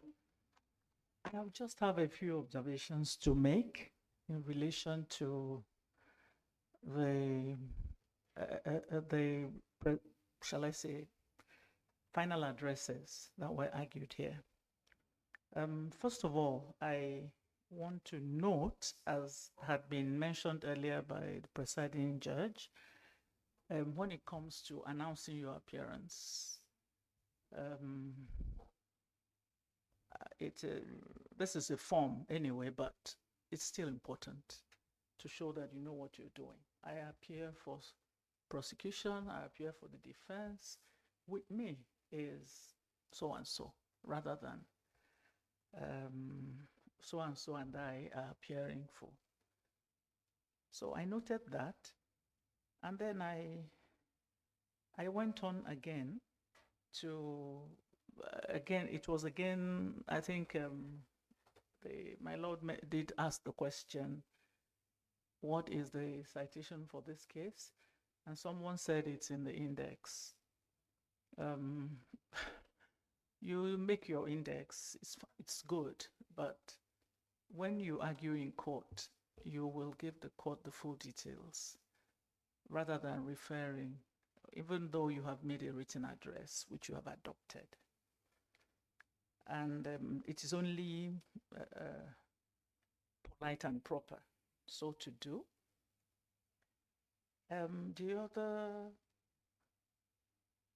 The other thing, again, when you are citing a case, it is important too because sometimes the issue or the point you want to make can be found in a particular page of the judgment. It is important to say at page, was decided at, if you look at page, whatever paragraphs, whatever on this page or that page. You talked about exactitude. That is important in a matter like that. Again, I find that counsel kept saying, we'll mention or we'll refer to a case and then say citation and then go on. I don't want to say that this is a minor issue. It is good for advocacy, not to say citation. You are not in a classroom teaching students and telling them, KK versus Federal Republic, citation, that.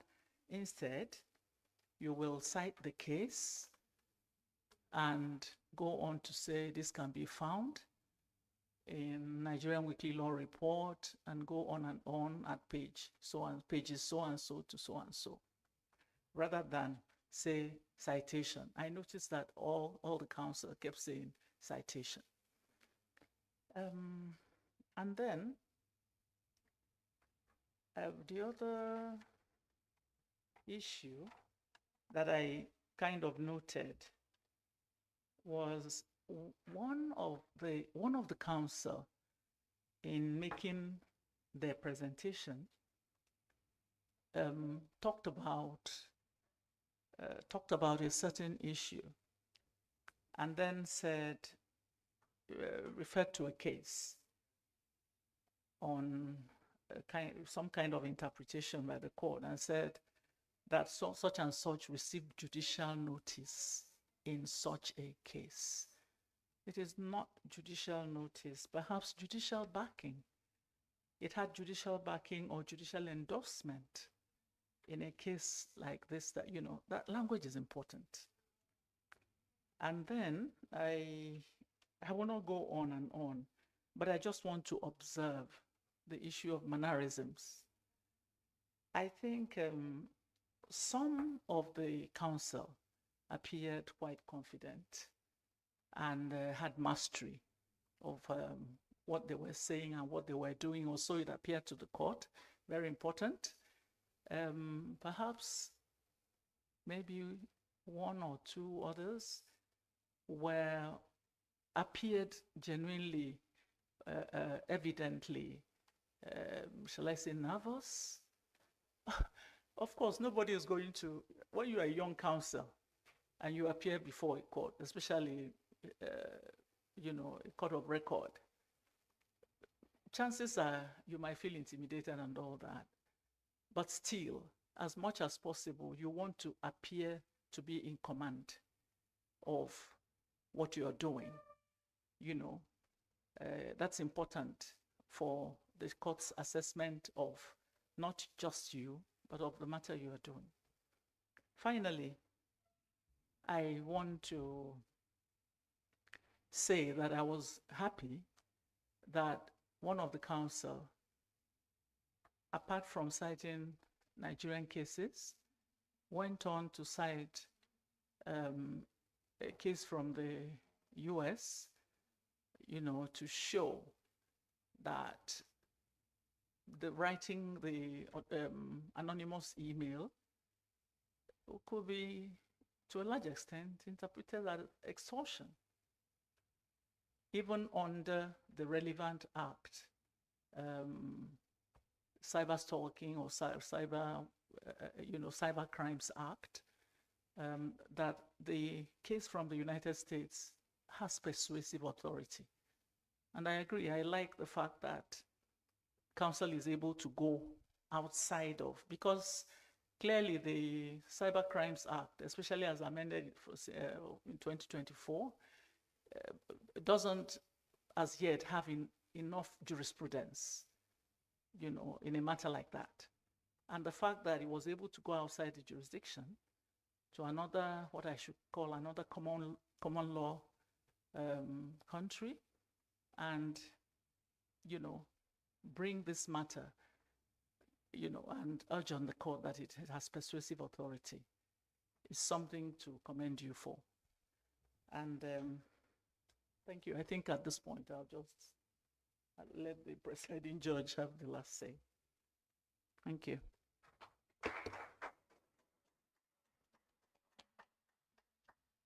Well, I will start by commending the center for a job well done. This is a good initiative and good effort on their part. I only want to add that the poster that came out, you said criminal lawyers. Please, if that can be displayed again. Can it be, who is in charge of? Somebody not in charge. They had it, yes. But I was very attentive and I was glad that Professor Ojukwu, when he was giving his speech, he kept referring to criminal law, whatever it is. So please, that should be changed to emerging criminal law lawyers, not emerging criminal lawyers. That presupposes that the lawyers you are referring to are criminals.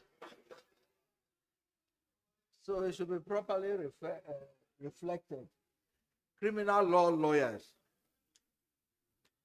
I must say that at the time I read the briefs of all the participants, not just the finalists, I was wondering whether these briefs were not written by their lecturers or persons who have been in practice, persons like senior advocates and all that.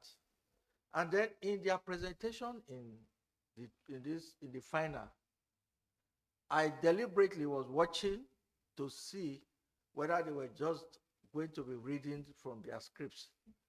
But they spoke to their paper, You could see speaking off the cuff. I want to say that I sat for about more than 22 years on the High Court bench, and 2 of which I was the head of court. So I could say what the lawyers that appear, even some judges, what you have done in this competition.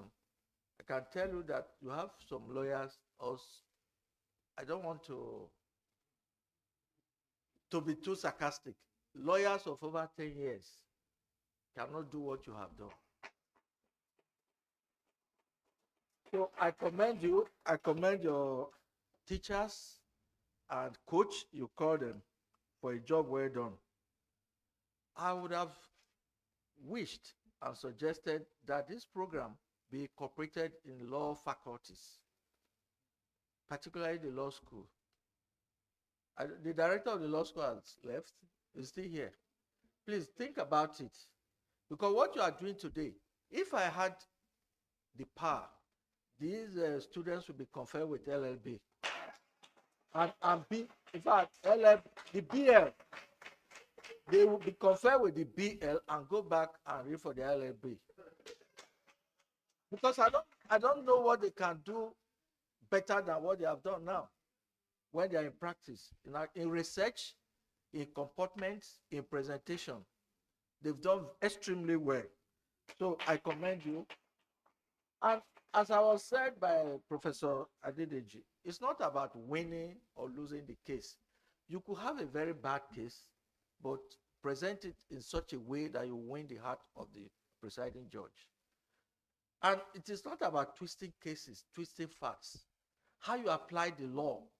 Your client tells you the facts of the case, but you apply the law because you are the master of the law that governs that particular instance.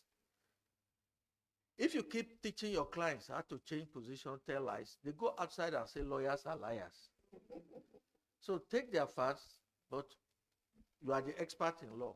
Present the case properly. Even when you are losing a case, you could lose a case and your client or even other clients, other litigants who are in court will come and stay and engage you because of the way you have presented your case. So I must commend all of you for a job well done, and the law teachers should look into this. This is a very small crowd compared with the number of lawyers who are in practice. If this can be taken to law faculties and then the law school, incorporate it in your curriculum, I think the society will be better for it, because the sort of practice we see these days is nothing to write home about concerning lawyers. But if you have this caliber of lawyers in actual practice, we know that we still have a future and we have hope in our legal profession, because we all have a duty to mentor the young ones who are coming to take over from us. Mannerism, when you are talking, particularly addressing the court, you don't point your finger. Some of you were almost boxing, you know. Just maintain that decorum, and that can reflect on your emotions, that your gesticulations and your conduct. Dressing is very, very important. And anywhere we go, we should be seen as lawyers. If we are coming to a gathering of lawyers and judges, we should dress like lawyers. And I also observe that some persons stand up and say, gentlemen, good morning all, good afternoon all. Where you have judges seated, eminent professors, senior advocates, you don't address a gathering that way. But again, my experience shows that most people who are outside practice behave that way. If you are in practice and you go to court every day, you just imbibe it. When you say judge, you will never make the mistake of saying gentleman or sir. You know, we have our language, the legal language, a language of the court, language of the profession.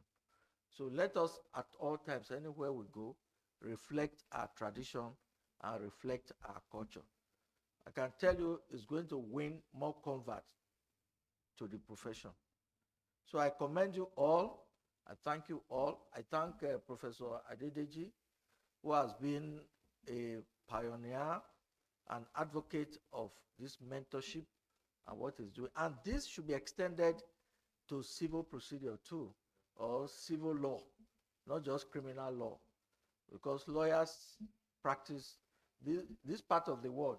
We are general practitioners, as it were, just like judges are also general judges. Forget some jurisdictions that now have divisions, family, criminal, and all that. So this is a great experience for me, and I'm proud that I belong to this profession. I can go outside to say that we have good students, and following that, we are going to have good lawyers. So thank you very much. Thank you.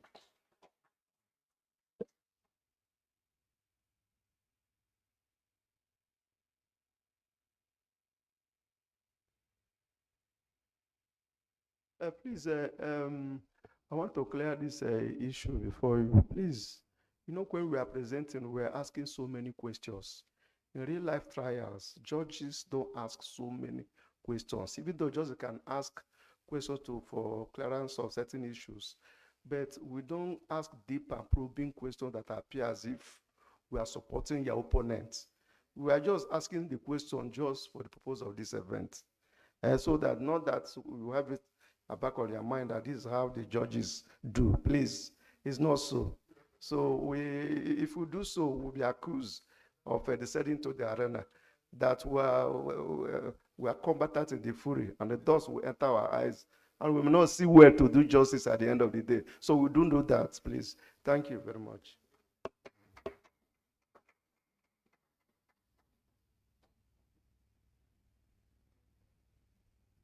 Not quite. One moment, please. My lords, I hope you don't mind observing the rest of the ceremony here. With your kind permission, we want to go on to the award ceremony. And before we do this, I just have one or two quick points. First is people have asked if we will continue. Certainly we will. And I want to use this opportunity to appeal to organizations who are interested in collaborating with the center to ensure that this is more deep-rooted and widespread. And indeed, so that we can have robust engagement with young lawyers and students.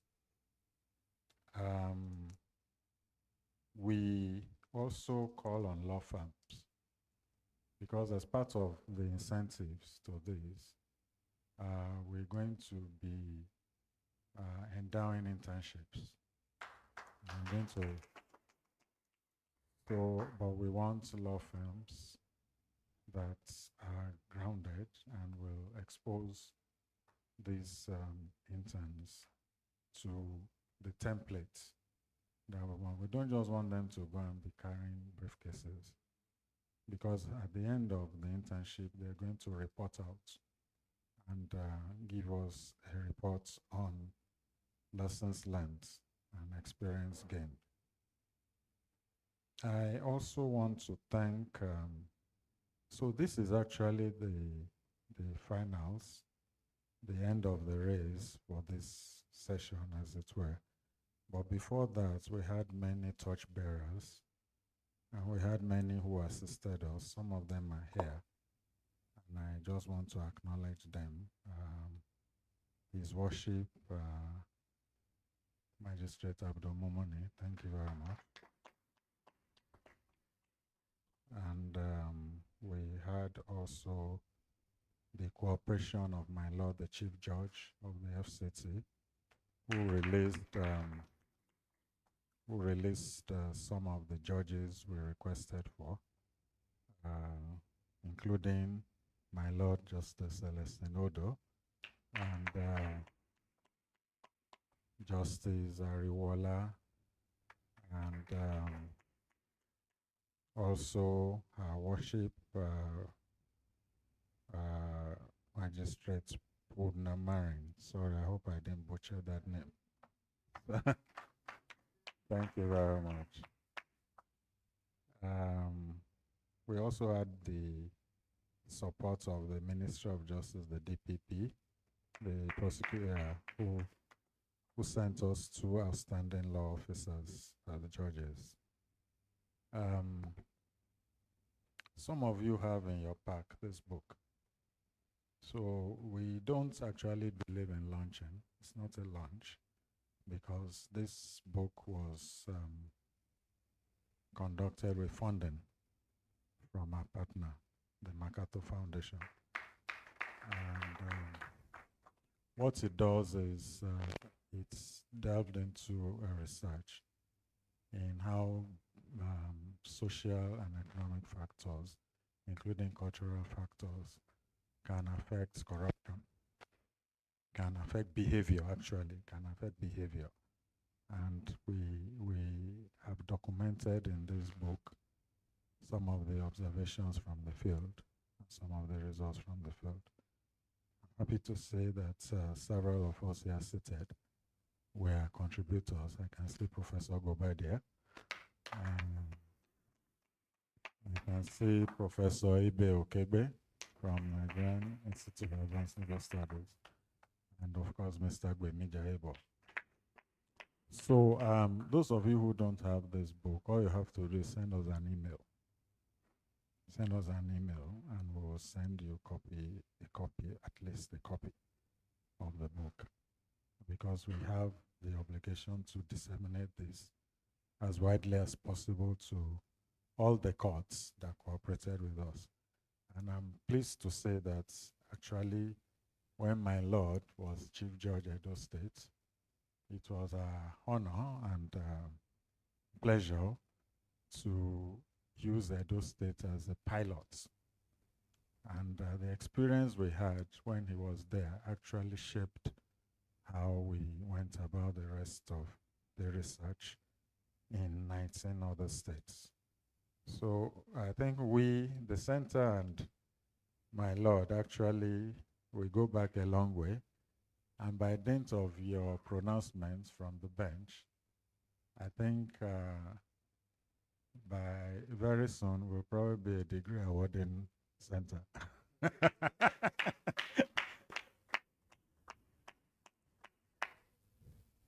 So we want to we want to recognize this. Apart from what I had said, earlier in terms of internships, we also have cash prizes. One unique thing about this competition, not once did the participants ask us how much we guessing, you know? And that was really quite, it was a discovery. Although, yes, we had said we would give cash prizes, but they weren't really concerned with that. And so what we have, so I had announced the first and second places, and what I did not announce was the third position, and this was actually a tie. The third position was a tie between team from Caleb University, Lagos,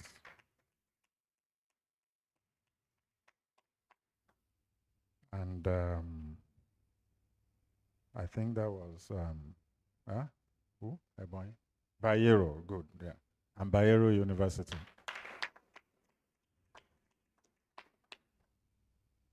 So just now, you just saw live that even old professors need some gingering of the brain. So I forgot the third place that tied, the team that tied with Caleb. And so we decided, because we've been having many, in the course of the preliminaries, we had many ties, and we had to dig back into the certain criteria. For instance, advocacy, research, comportment, and things like that, in order to in order to break the tie. So we'll be using the tiebreakers. But when we got to this third place, we said, enough. No more tiebreakers. We will simply just award or split the prizes. So it's my pleasure to call on my Lord Justice Celestine Odo to present first to the third place team. The third place teams. Let's ask all of you come out, I think. I think you deserve to come out.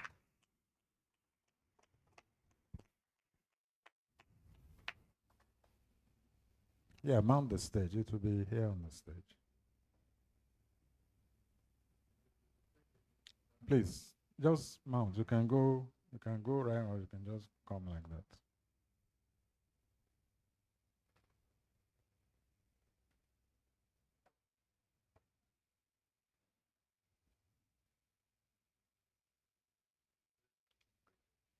So it's a cash price of 200,000, and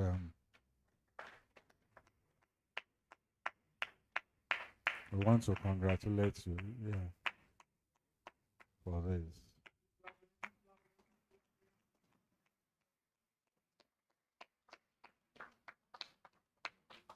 Congratulations. Congratulations. Photos.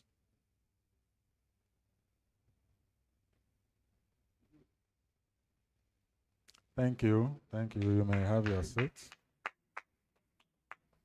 So that, in matters of accountability, one has to be clear. So just as we split the position, we're going to split the amount. Okay.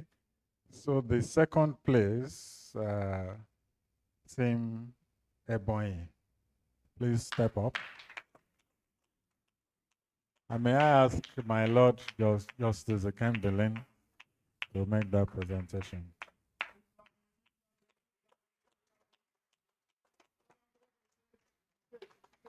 And for the second prize, we have a cash gift of 350,000.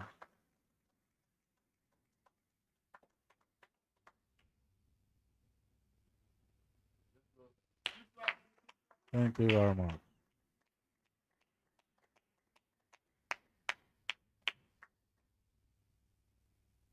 Thank you. Congratulations. And for the first place, the winner of the inaugural Moot Court competition in criminal justice, team University of Calabar.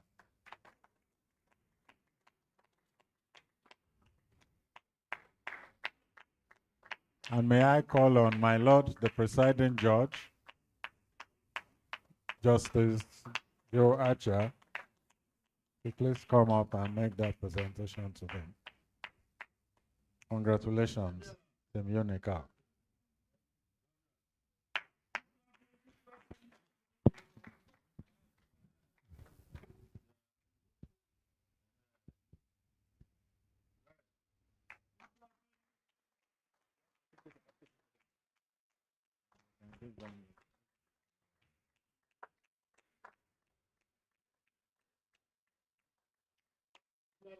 Pillow.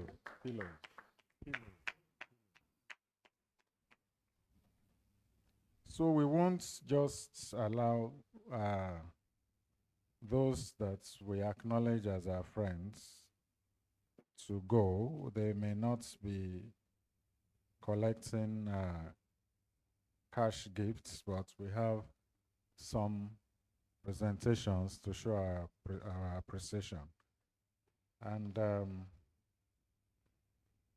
to call on Professor Ernesto Juku, our keynote speaker, for you to have that. Congratulations.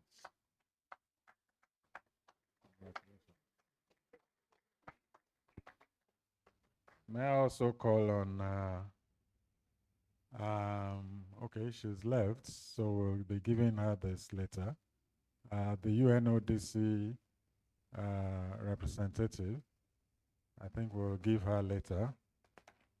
And then, may I call on my Lord Justice Archer to please come receive this.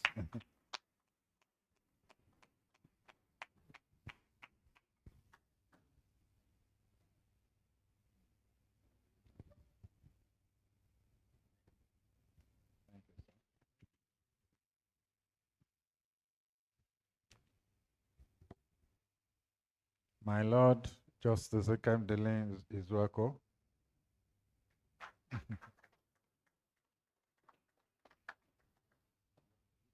Yeah.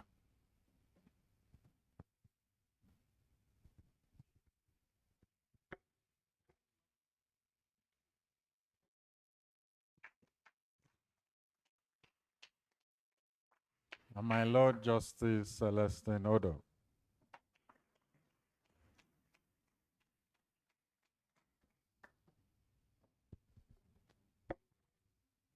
Thank you very much.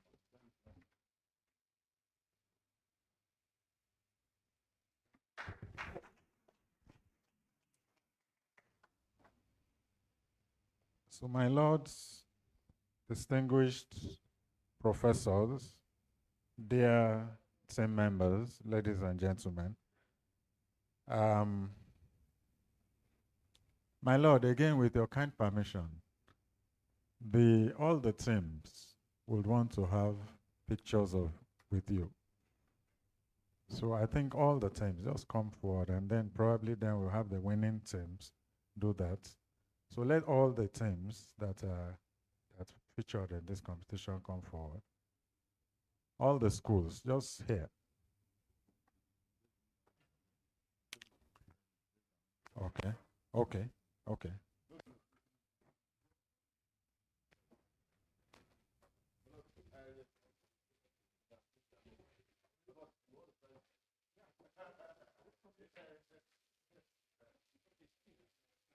So just go around like that.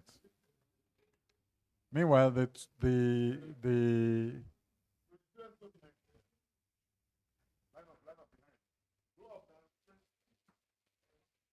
winning team, Unical, please just remain standing. Please, all of you first. Let's take it all first. Everyone. The coaches can be on the front row.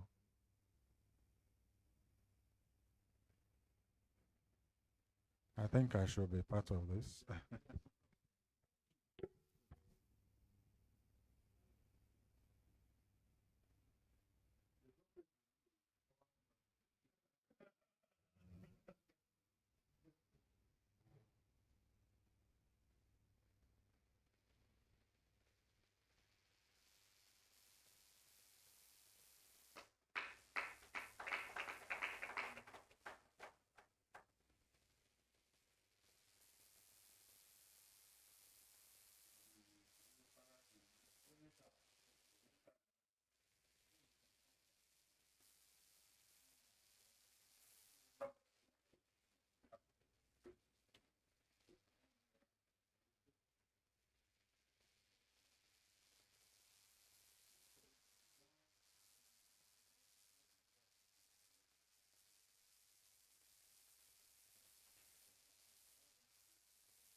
I also call on for the vote of thanks and closing speeches. First, we actually wanted each team to do that, but I think you've been hearing a lot about the feedbacks from them, from the tapes being played there.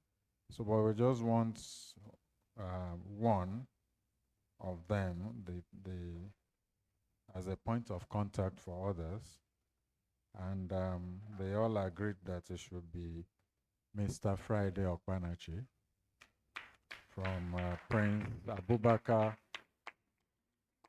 Abubakar University, Kogi, to just give a short speech in appreciation. And thereafter, we'll call on the Director of Studies of the Academy, Hajia Kawu, to give the vote of thanks.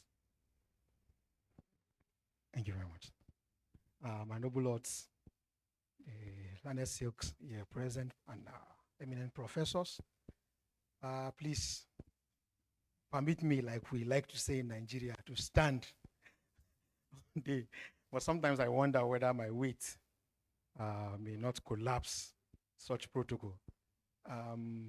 For us, it's a privilege to be here, and I count this a privilege also that the participating teams, appointed me to speak on their behalf. Over the years, we got used to only Nulai coming through with competitions and clinical legal education based programs like this. So when we saw the advert for the center, I was excited. Particularly, I got the advert through my Oga, Mr. Idris Bauer. I didn't even know he was part of the center. He just said, because we've met at some events, I like what you do in your school. I want your students to participate in this. And that was how we got here. So it's been a privilege. It's been a beautiful ride for us, even as teachers. I told my students, and I wasn't joking when I said that all these years of my legal practice, I have not handled matters bordering on economic crimes. So while we were preparing, while I was preparing them, while going through their briefs, I was like, oh, wow. So I was also learning. Election petition, it's our season. So that one is my natural habitat. But this one, I had to follow through with them to learn. So we learned so much. And the students, the participating students, I have had cause to speak with quite a number of them, and I kept on encouraging them because this is no mean feat. You see the confidence with which they addressed the court when their lordships were taking them on. I was just waiting. When you are waiting for the response, and the response comes, and you're like, oh, wow. And that was the kind of situation we had, particularly at the final today that everyone here is witnessing. So thank you very much, the center and your collaborators. thank you for this opportunity, and we do hope that we'll have many more. I think requests, as it were, have been made that it be translated to the universities. I understand that there's a possibility of that coming on. We are very much available. We want to be part of things like this. Thank you very, very much. So I wish everybody a safe journey back to your destinations.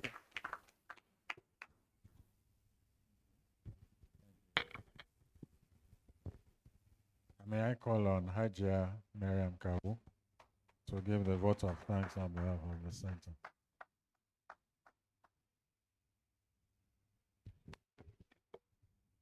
Good afternoon.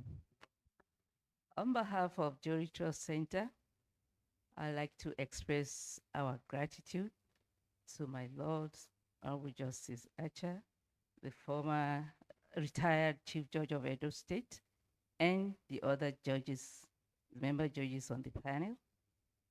Our gratitude also goes to Professor Ojukwu and all professors in the house. I don't know some of you.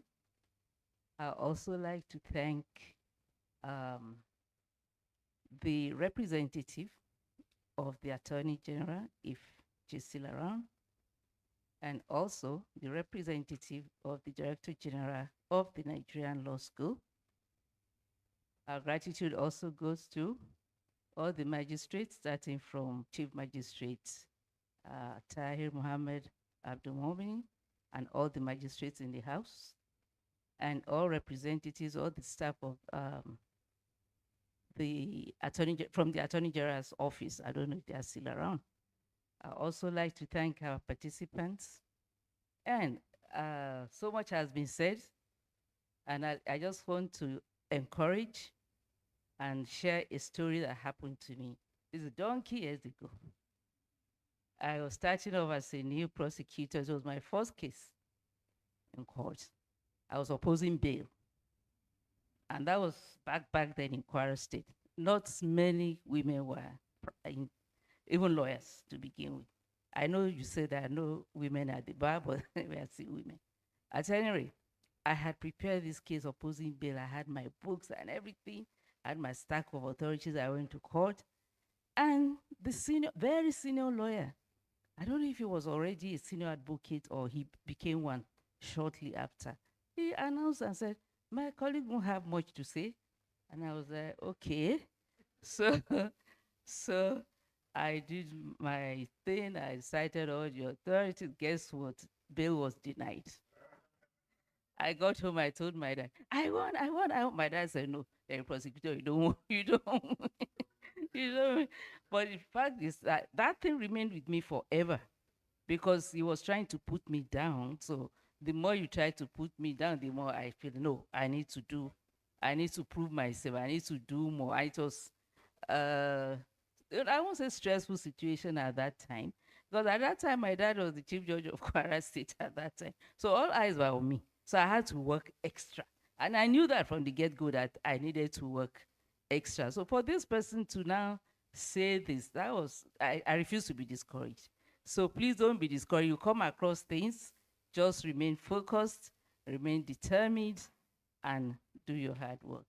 Again, I thank you very much. I thank all of you for making this event tremendous success.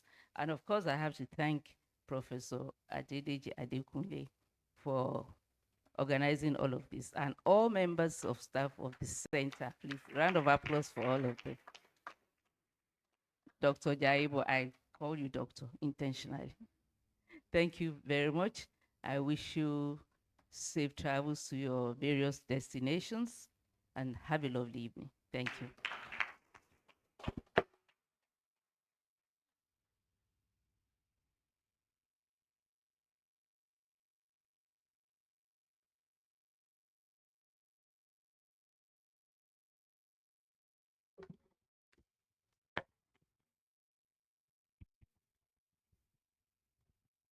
Okay, I think this has been a wonderful meeting. Can we just give a round of applause for everybody? And I want to thank everybody who has spoken. I'm not going to repeat what has been said, so I'm going to transit from being a lawyer to a politician, which is a lot of, which is around a lot of what I do now by saying I'm standing on existing protocol. And I just want to thank Juritrust Center for Social Legal Research and Documentation for hosting this wonderful event. And then the students, obviously, who have participated. I think your confidence has been extremely wonderful, illuminating, insightful. So just a round of applause again for the students. Okay, on that note, we'll be having lunch at, I think, Wazobia Hall. And it's just opposite this hall. So I just really want to thank everybody once again. I think somebody came round giving slips for lunch. You would need that at the hall. You'd actually need to present that at the hall for your lunch. Thank you, everybody, and take care.